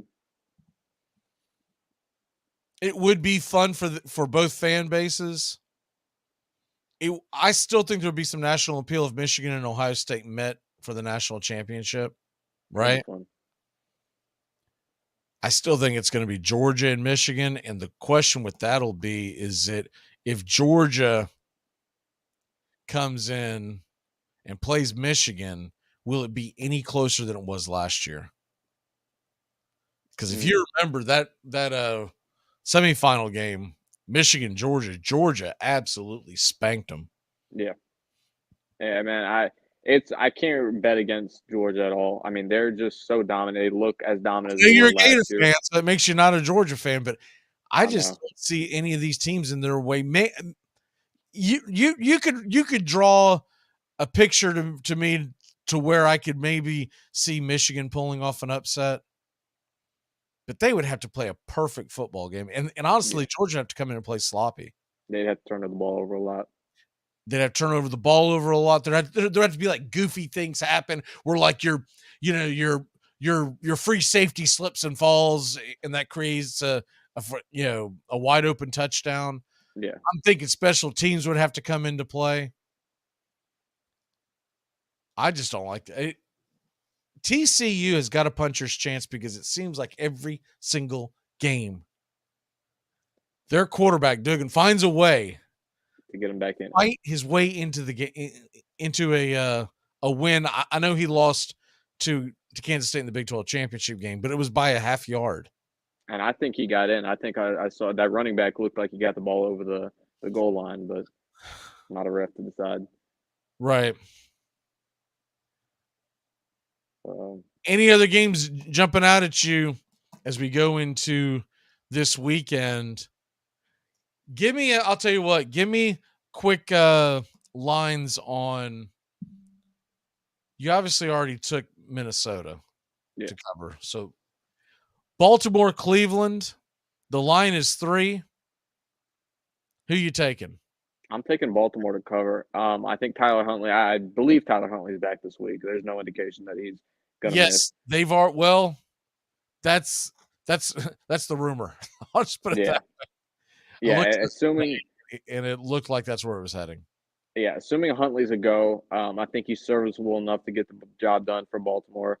I don't know if I fully trust the Browns' offense to outscore them yet. And I think the Ravens can maybe not get it done, but I think they can cover at least. I think they'll keep it close at the very least. So. I've got Cleveland winning that game, and it's mainly because I don't think Baltimore is going to be able to stop Chubb. Mm-hmm. He ran all over him the first time, and he had Brissett as his quarterback.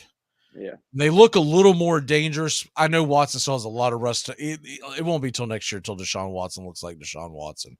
Yeah. But Njoku appears to be an actual threat now. But I'm with you. It's an appropriate line, I believe, because I can see somewhere in the neighborhood of 20-17, and you get the push. So if you can get the hook, I would probably be going Ravens. If it drops down to 2.5, I'm probably going Browns. Last game before we jump out of here, Bills are getting 7.5. The over/under is 44. What do you like? I'm taking the Dolphins. Dolphins are getting 7.5. Excuse me. Dolphins are getting 7.5. Yeah, I'm taking the Dolphins to cover. I don't know if it's hard to get a idea of whether or not it's going to be a high or low scoring game because of the weather. But if it's really bad as they're anticipating, I'm not confident enough to say the over. So if I had to pick one, I'd go with the under in this game. And I think the Dolphins are a good enough team to at least keep it close. I don't think they'll win. I think the Bills will edge out a fairly close win, but the Dolphins will keep it within a possession. I hope I'm wrong, but I think the Bills are going to blow their doors off. Miami has not looked good the last couple of weeks. They've gotten manhandled at the line of scrimmage. If Von Miller was there, I would definitely go all in on the Bills. But I think I kind of see a 2-touchdown or more win by Buffalo. This feels like we're about to watch what we watched last year when New England went into Buffalo, right? And like you're trying to talk yourself into how it could be, how it could work out, and how somehow there could be an upset, and then the game kicks off. You go, my God, are they even playing the same sport? This feels like a game that Josh Allen could have a coming out party against that Miami secondary. And if Miami loses, that's going to be a bad run. Remember when they first went out there, I talked about they needed to win 2 of 3 to be considered legit. But they needed to at least win the Charger game. Now they are in danger of a 3-game sweep, and that will not bode well down the stretch. They'll probably still find a way to get into the playoffs, but it's going to be close, and it's probably going to be a much lower seed. Yeah, and they're going to have to play a tough AFC team who's at the top of the ranks. I mean, if you got to start the playoffs in Kansas City or in Cincinnati, nobody wants that. No. What is your walk-off for the day, sir? My walk-off is enjoy this weekend of NFL football. You got some great Saturday games, and then you got not a full slate, but you got a lot of Sunday games as well. So make sure to enjoy the NFL. Tune in. Have a good weekend.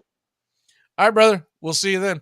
We'll be back in a flash here. Going to hit some player props. Going to hit some over-unders and a lot more. NFL Week 15. I'm going to get into that conversation that we started about Major League Baseball and what they need to do about the salary structures to prevent an absolute disaster in the future. We'll be back in a flash. You're listening to The Key and Braves Country on Armchair Quarterback Radio.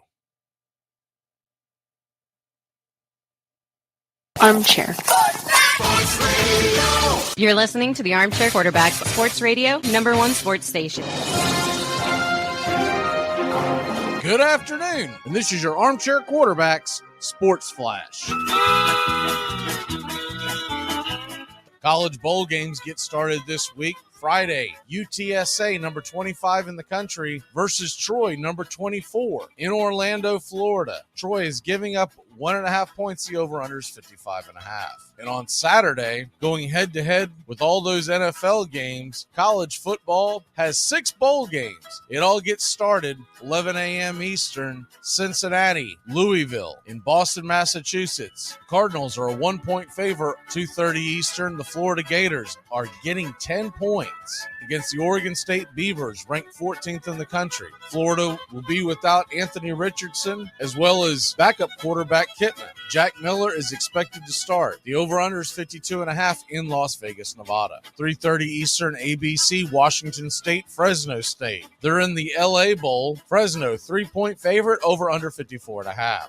5:45 Eastern, Rice and Southern Miss. Rice with a losing record, 5-7 against the 6-6 Southern Miss Golden Eagles. Southern Miss, a 6.5-point favorite, over under 46.5. SMU BYU, 7:30 Eastern, ABC. Cougars are 5.5-point dog to the Mustangs, over under 64. In the late night tilt, North Texas, Boise State. Broncos giving up 10.5 points, over under 56.5. That game is in Frisco, Texas, the Frisco Bowl.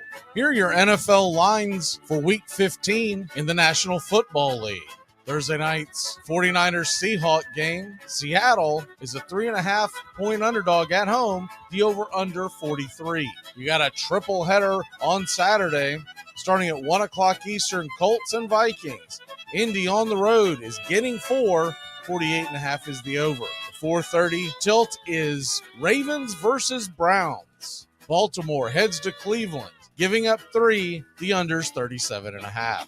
Much anticipated in Buffalo, where the weather is expected to be in the low 30s at kickoff. The Dolphins are getting 7.5. The over-under is 42. Sunday's action, Cowboys-Jaguars, Dallas 4.5-point favorites on the road, over-under 47.5. Chiefs and Texans, Kansas City, a 2-touchdown favorite on the road, over-under 49. Eagles-Bears, Philly, 9-point favorites at Chicago, 48.5 is the over. Atlanta Falcons are getting 4 points in New Orleans. The over-under sits at 43. Lions and Jets, Steelers and Panthers at 1 o'clock, 2.5-point favorites are the Panthers at home, over-under 38.5. And you've got a slew of late games this week. Titans are at the Chargers. Tennessee getting 3. 46.5 is the over. Bengals and Buccaneers, CBS game of the week. Cincinnati giving up 3.5. Tom Brady and the boys, over-under is 44. And at 4:05, you've got Cardinals and Broncos along with Patriots and Raiders. The Broncos are a 3-point favorite, over-under 36.5.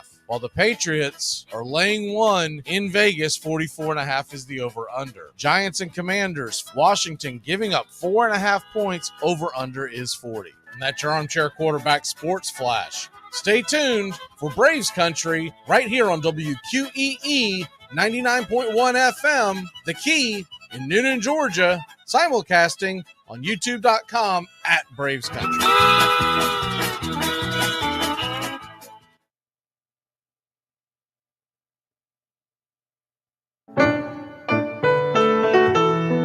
Hey, Braves fans, thank you for listening to Braves Country Baseball. Hi, I'm Mac McGee, and we are here to bring you play-by-play, pitch-by-pitch of your Atlanta Braves, bringing you spring training and 2 to 3 games a week all season long. Please like and subscribe today. Braves Country Baseball.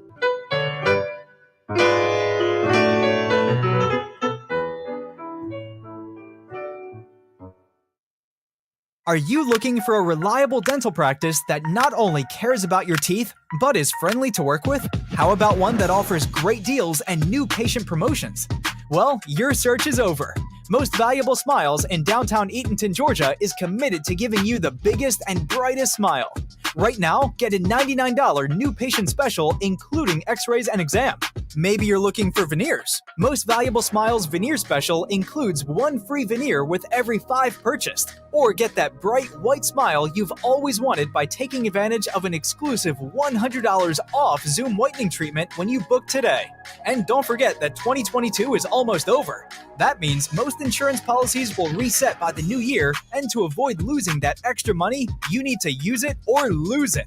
Book an appointment today with Most Valuable Smiles in downtown Eatonton to lock in these exclusive deals. Call 706-623-0318 or visit mostvaluablesmiles.com.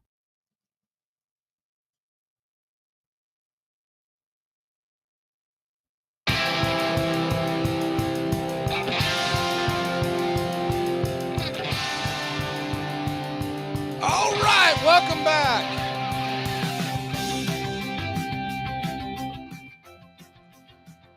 It's a Friday, Facebook Friday, a feel-good Friday, a football Friday.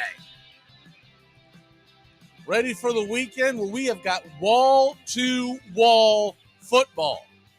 Triple header of the NFL tomorrow, 6 bowl games tomorrow, including you got an SEC team kicking off at 2:30 Eastern in the Gators versus Oregon State, who's ranked 14th in the country. Yet the early game, ACC action, Louisville versus Cincinnati. And I think an underrated game between Washington State and Fresno State. Fresno State, get this, is actually a 4-point favorite. That seems high. Washington State's not a bad football team, but Fresno State does have some impressive wins. And the SMU BYU game, we haven't had a chance to really talk about that one yet, but SMU giving up 4 points. It's the New Mexico Bowl. That game is on ABC tomorrow night. That should be a really fun one. Should be high scoring. Should be better than this Troy. Man, this Troy UTSA game has disappointed. I thought we were going to get fast pace, up and down. They've just been sloppy football. Troy's trying to get into the. Looks like they might have just scored. There is a flag on the play, so we'll keep you up. Right now, scoreboard is showing UTSA up 12-6, heading. They're pretty close to halftime. But that game was supposed to be high scoring. We were supposed to get 50-something points in that game. And instead, if you take the safety out of this, they're not even a third of the way there.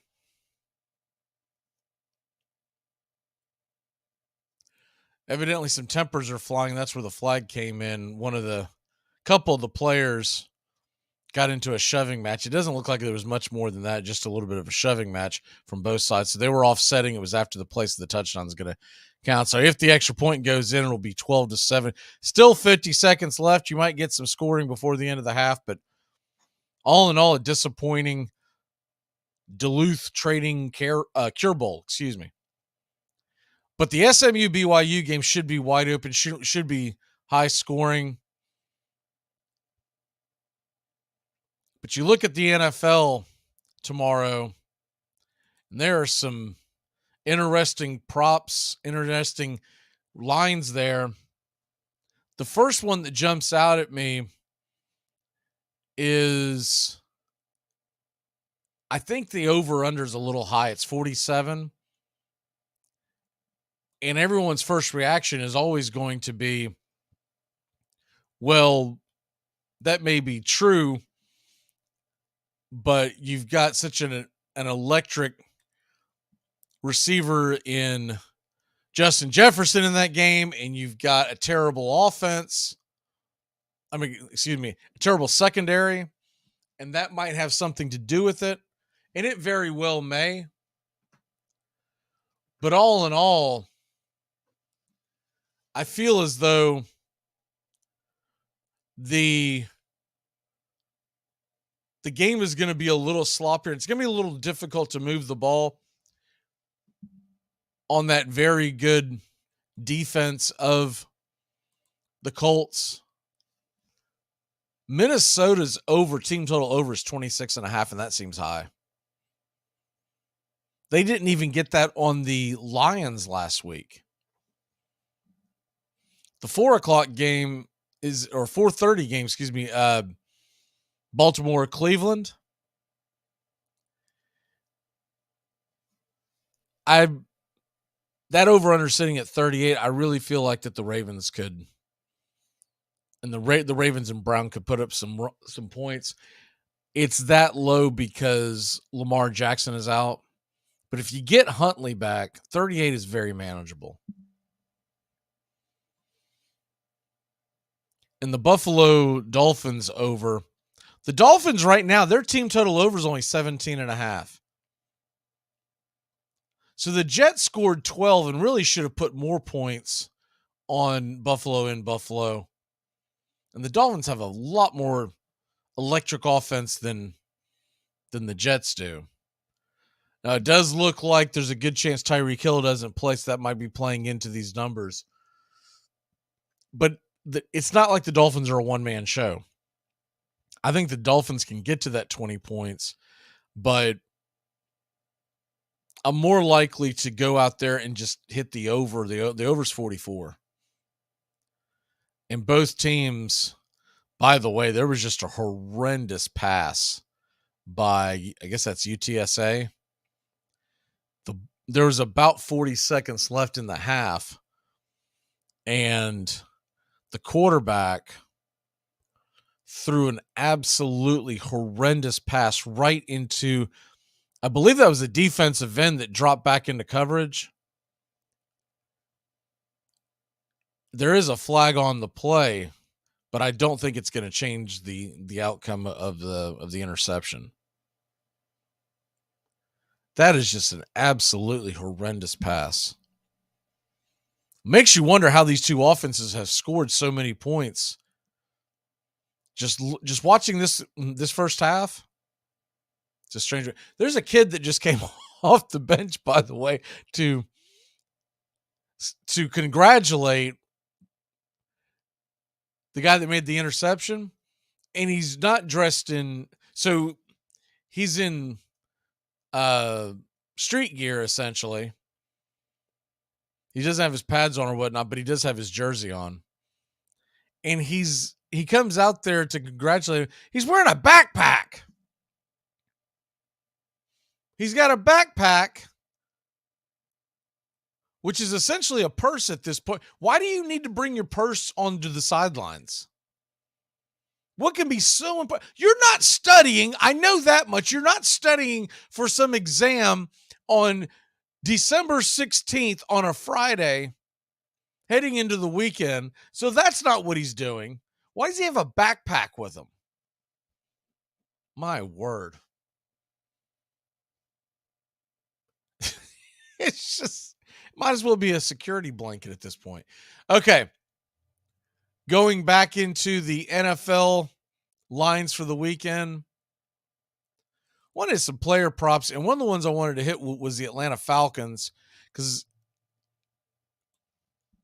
this is Ritter's show at this point.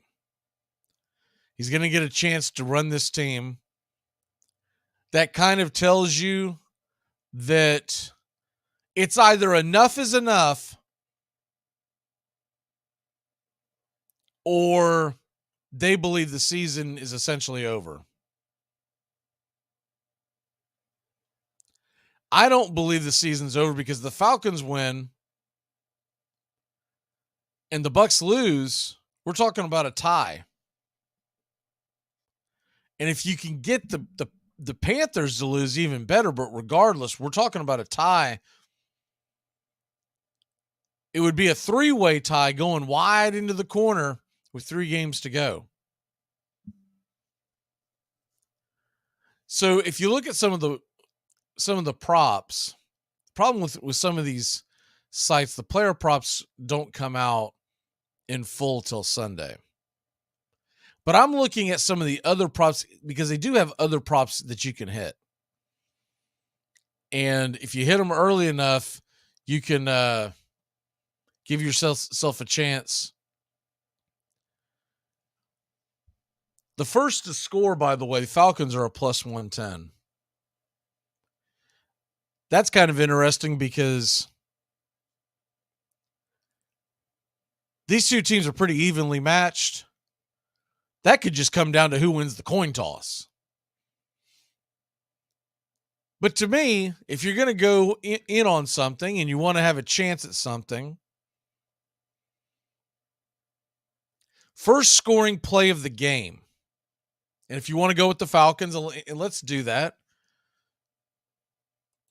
because the Falcons are the home team, and why not? This is really interesting. A Falcons TD, and now it has to be the first score of the game. It can't be just their first score. It's got to be the first score of the game. A Falcons TD to be the first score of the game is a plus 250. A Falcons field goal, which I think could be very, very likely, is plus 325. Younghoe Koo is one of the better kickers in the NFL. And you could see a situation where the Falcons receive the kickoff, or even make a stand out the gate. They do a good job of scripting that first possession, which a lot of NFL teams do. and you get all the way down into scoring position, but something falls apart, you can't quite punch it in, whatever. I really like the Falcons field goal plus 325. That's a really fun one. You go to a couple of other things in that game, and you see all of these during Super Bowl week when we do all the props and the players' props and all that kind of stuff. It's really interesting, the lines, and you don't think about this as your average fan, but for instance, a team to score 3 unanswered times. So it could be 2 touchdowns, 3 touchdowns, 3 field goals. It could be anything. But 3 consecutive times, and you don't think of that being a realistic chance, but you also tend to forget a lot of teams will score at the end of the half, and then they get the kickoff, and they score again. And it's more common than not, and a team to score 3 unanswered times in this game is a minus 210. For it not to happen, by the way, that game has gone to half. Those two teams have schlubbed it around. It's a 12-7 going into half. Troy did nothing with that turnover. They actually turned the ball over, threw an interception in the end zone right at the end of the half. So maybe this game shouldn't have been on prime time. Maybe I'm wrong on that one, right? But back to the props for Falcons Saints. Team to call first timeout. Don't you feel like that's going to be the Falcons? Don't you feel like it's going to be the rookie quarterback, Ritter? That one's an interesting one to me. That's a minus 115. That's a straight up, because Falcons call first time out is a minus 115 as well. Sometimes you see it leaned quite the opposite. We'll get back into some NFL predictions and lines here in a second, but I did want to, before we ran out of time, talk about that article that was talking about. Look, I think it's a fair enough conversation where I believe it was Ken Rosenthal that brought it up, but basically the gist of it is this. There's nothing currently in any kind of structure in Major League Baseball. For instance, what if a team was really desperate and really wanted to get Aaron Judge signed away from the Yankees? What if it was the Boston Red Sox? What if they just wanted to do it to stick it to him? What if it was the Dodgers? They want to put their team over the top because they haven't been able to win a championship in all these years. A legitimate championship. And what if you say, hey, and we know that he signed for, what was it, 365, somewhere there. What if they go, hey, we're going to give you $500 million, but we're going to sprinkle it out over the next 20 years where he'll be in his 50s, but you bring the AAV down and you just adjust accordingly down the road. And if you get it approved, if they don't block that in Major League Baseball, then we're talking about a situation where a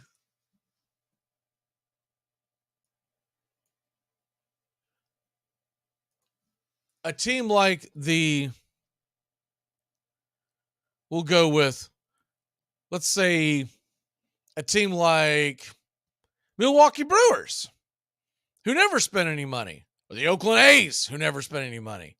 What's stopping them from doing that with lesser-known players? We'll take an instance like a Brandon Nimmo, who just got the 8 years, 162, I believe it was, from the Mets. It was either 162 or 168, regardless. What if they said, hey, Brandon, we're going to give you 200, What if we get him a little higher? Because we're going to take him well out of his. So he's going to make in the 160s.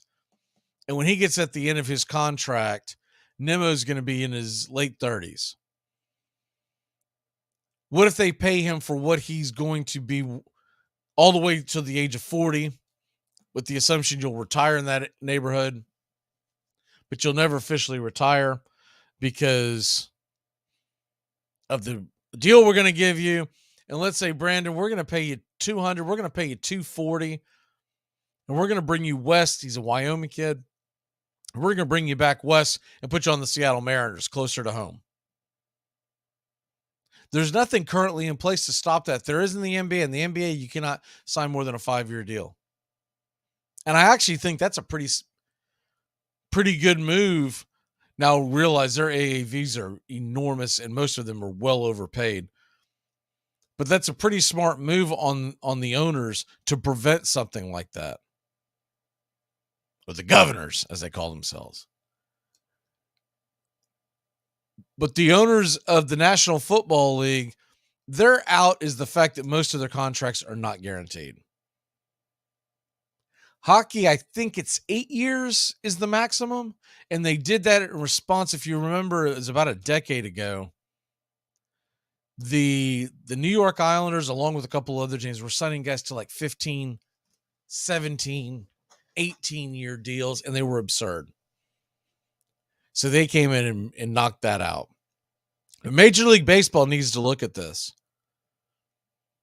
These 13-year deals, like the one that Harper signed, they're not realistically logical either. You're probably going to get a pushback on the players' union, but they've got to come up with something, because if they're not going to come up with a salary cap, they've got to come up with something where if you're not physically playing and you're getting paid well past your playing days, there's got to be some kind of huge fine for the team to prevent them from doing this. There's nothing really stopping a team like the Marlins to signing a kid who's 25 and in hitting his prime. Actually, most of them are usually 27.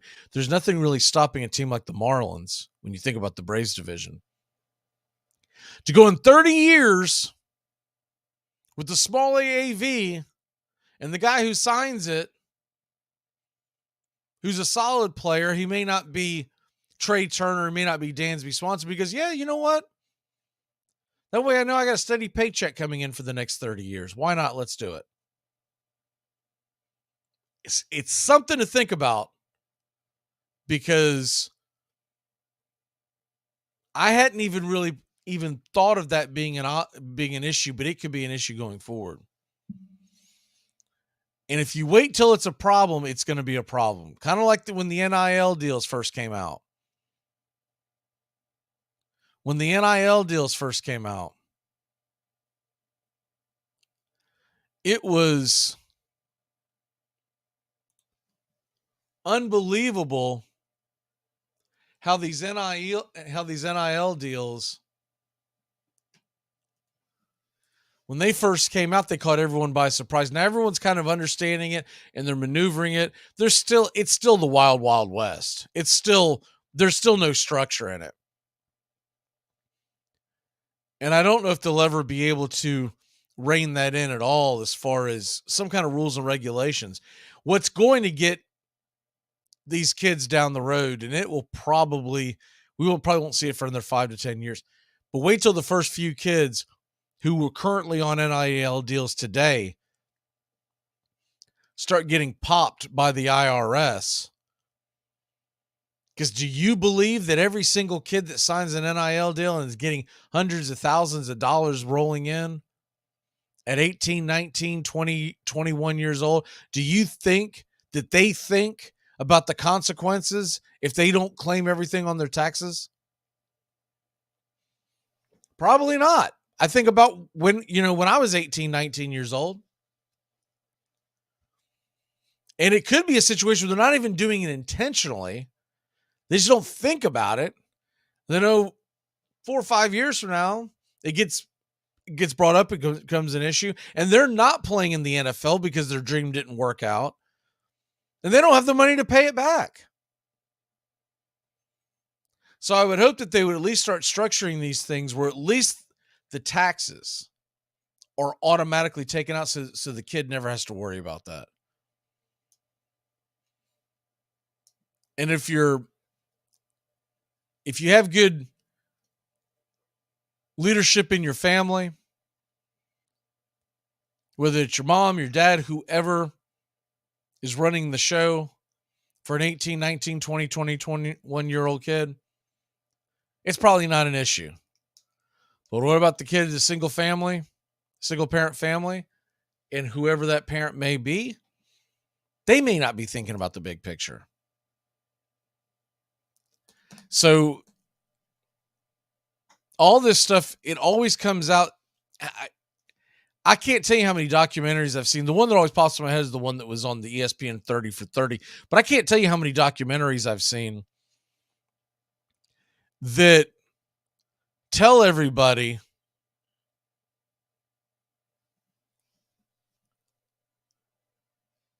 to pay attention to these current athletes and pay attention and make sure that they're doing okay.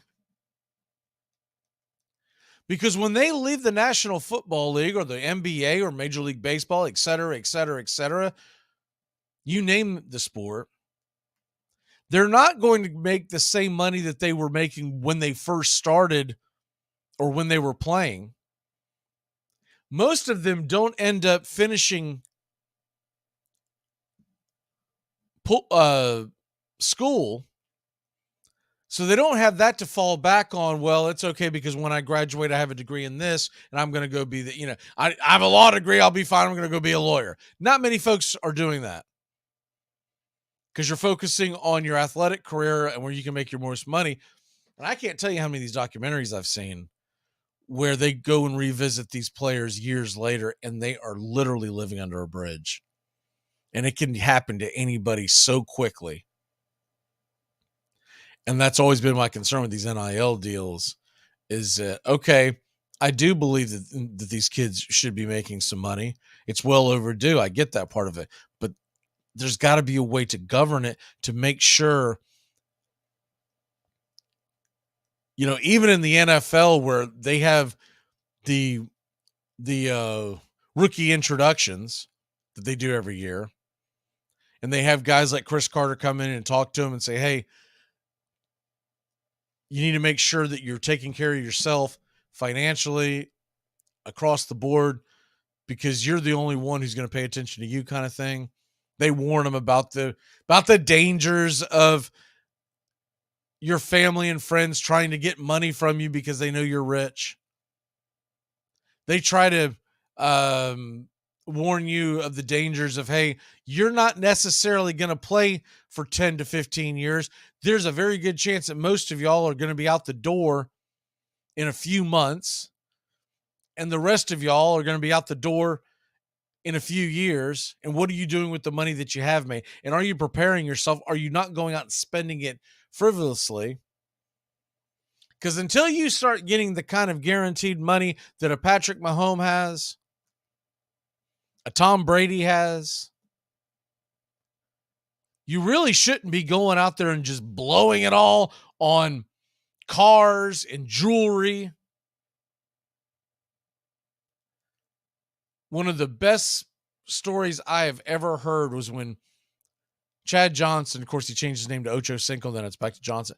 When he talked about when he was with the Cincinnati Bengals, when he first started, how it wasn't until his third year in the National Football League, and he was making a decent living. It wasn't until his third year in the National Football League that he got an apartment in Cincinnati. During the season, Chad Johnson, who was one of the biggest names in football because he's doing the dances, scoring the touchdowns, he was rat-holing his money and living in the stadium, which I thought was brilliant. Some people kind of rolled their eyes, but I thought it was absolutely brilliant to live in the stadium? Because he said, well, yeah, I was living in the stadium because there was so much stuff there. I could bathe there. I could sleep there. There was great food there.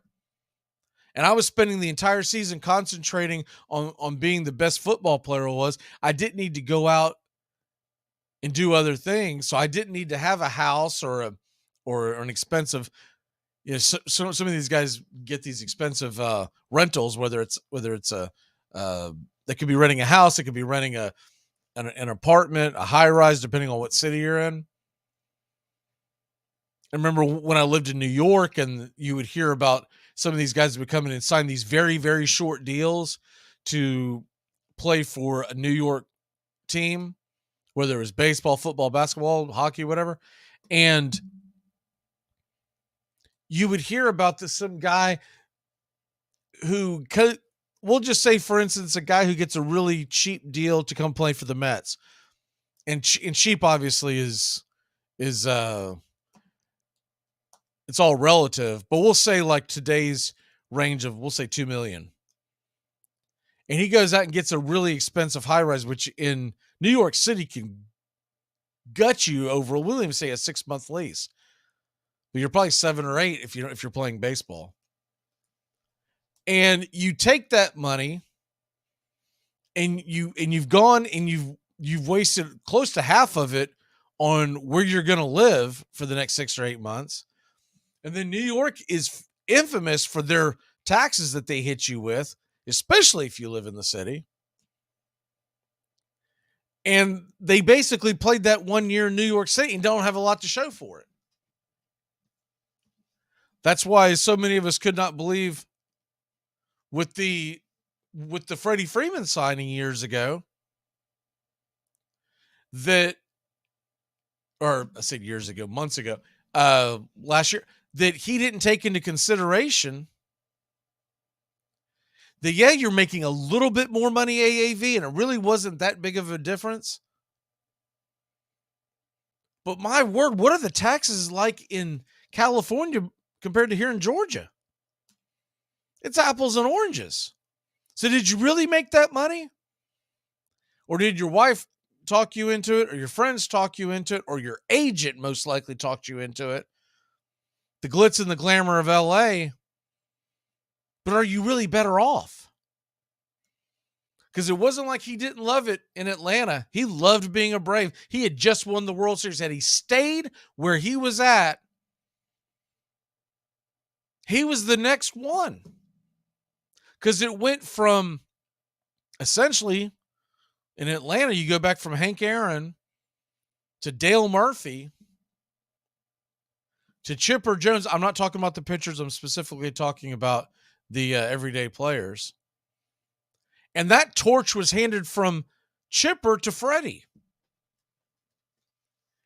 And the things I remember years ago when Glavine left for a few $100,000 more to go for the Mets, go play for the Mets. And I'm like, A, the taxes, and B, let's think about this long term. You could have opened dealerships in Atlanta and whatnot, made a heck of a lot more money. We got to run. Have a great Friday. We will get more into more of these bowl games on Monday. We're here weekdays 3 to 5. Y'all have a great football Friday, and Farrell Coast to Coast is next. We'll see you. I'm Mac McGee on Braves Country, weekdays 3 to 5, right here on the Key. Goodbye, sweetheart, well, it's time to go. We're back tomorrow with another show. Well, unless we're fired, we'll talk to you then. Goodbye, sweetheart, goodbye. Goodbye. Guys and gals, it's time to go. We'll see you on the next show. Same bat time, same bat channel.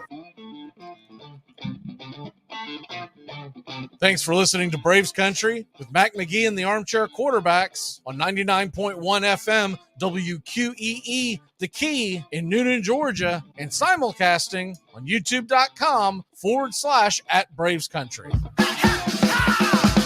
Braves Country comes your way weekdays 3 p.m. Eastern to 5 p.m. Eastern. Please follow, like, and subscribe today. Armchair Quarterback Radio, your first choice for Southern sports. Something of the 5th of September. Something of the 5th of September. She said a lot that I can't remember. Something of the 5th.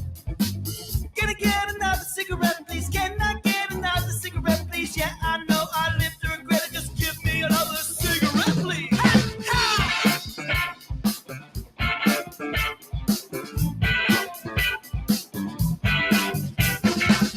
Can I get another cigarette, please? You're listening to WQEE 99.1 FM, The Key in Noonan, Georgia. Are you looking for a reliable dental practice that not only cares about your teeth, but is friendly to work with? How about one that offers great deals and new patient promotions? Well, your search is over. Most Valuable Smiles in downtown Eatonton, Georgia is committed to giving you the biggest and brightest smile. Right now, get a $99 new patient special, including x-rays and exam. Maybe you're looking for veneers. Most Valuable Smiles veneer special includes one free veneer with every 5 purchased. Or get that bright white smile you've always wanted by taking advantage of an exclusive $100 off Zoom whitening treatment when you book today. And don't forget that 2022 is almost over. That means most insurance policies will reset by the new year, and to avoid losing that extra money, you need to use it or lose it. Book an appointment today with Most Valuable Smiles in downtown Eatonton to lock in these exclusive deals. Call 706-623-0318 or visit mostvaluablesmiles.com. Hey, sports fans. The Key has a brand new show. Braves Country is coming your way weekdays 3 p.m. Eastern to 5 p.m. Eastern. Drive Time on WQEE. Braves Country is a Southern sports talk show with Mac McGee and the Armchair Quarterbacks. We'll be talking the Atlanta Braves and Major League Baseball, along with everything important to sports fans in Braves Country. The SEC, ACC, Big Ten, and the National Football League, and the big sports news of the day. That's Braves Country with Mac McGee and the Armchair Quarterbacks. Weekdays, 3 p.m. to 5 p.m. right here on WQEE, The Key, 99.1 FM, and simulcasting on youtube.com/@BravesCountry. Dixie Handle Company, 5 generations of the Strickland family have produced quality hardwood farm and garden tools, wooden shutters, and custom furniture. If you're looking for the highest quality tool handles, Dixie Handle Company is your place. Every item is hand-picked to your specifications. If it's made of wood, they do it. Call now, 931-722-3395, or go online to dixiehandle.com. The Dixie Handle Company. Welcome to craftsmanship.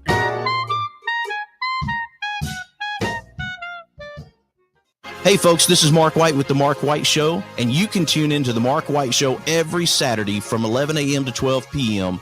right here on Rock 99 WQEE The Key, the home of Southern sports and talk. Hey sports fans, it's Rod Peterson here, host of The Rod Peterson Show, inviting you to join us daily for 2 hours of Atlanta's funnest sports talk right here on WQEE. I say fun because it is. You've never heard a show like it because we make the listeners a part of the show every day between noon and 2 p.m. Eastern. You'll hear plenty of the best sports talk, including the latest on the Falcons, the Braves, and more. And who knows, you might even hear you. That's the Rod Peterson Show, daily at noon, right here on WQEE 99.1 FM. We live in a world now that welcomes and nurtures the screwball in all of us. Hey, it's a new decade, people. Time to get a little nutty. Treat yourself to Screwball Peanut Butter Whiskey, a smooth flavor that combines 2 of America's favorites, peanut butter and American whiskey. So no more social awkwardness. Time to embrace who you truly are. Get out there and make friends. And be sure it starts with Screwball Peanut Butter Whiskey. It's available nearly everywhere. Learn more at screwballwhiskey.com. Infinium Spirits. Please enjoy responsibly. Hey, sports fans. The Key has a brand new show. Braves Country is coming your way weekdays 3 p.m. Eastern to 5 p.m. Eastern. Drive Time on WQEE. Braves Country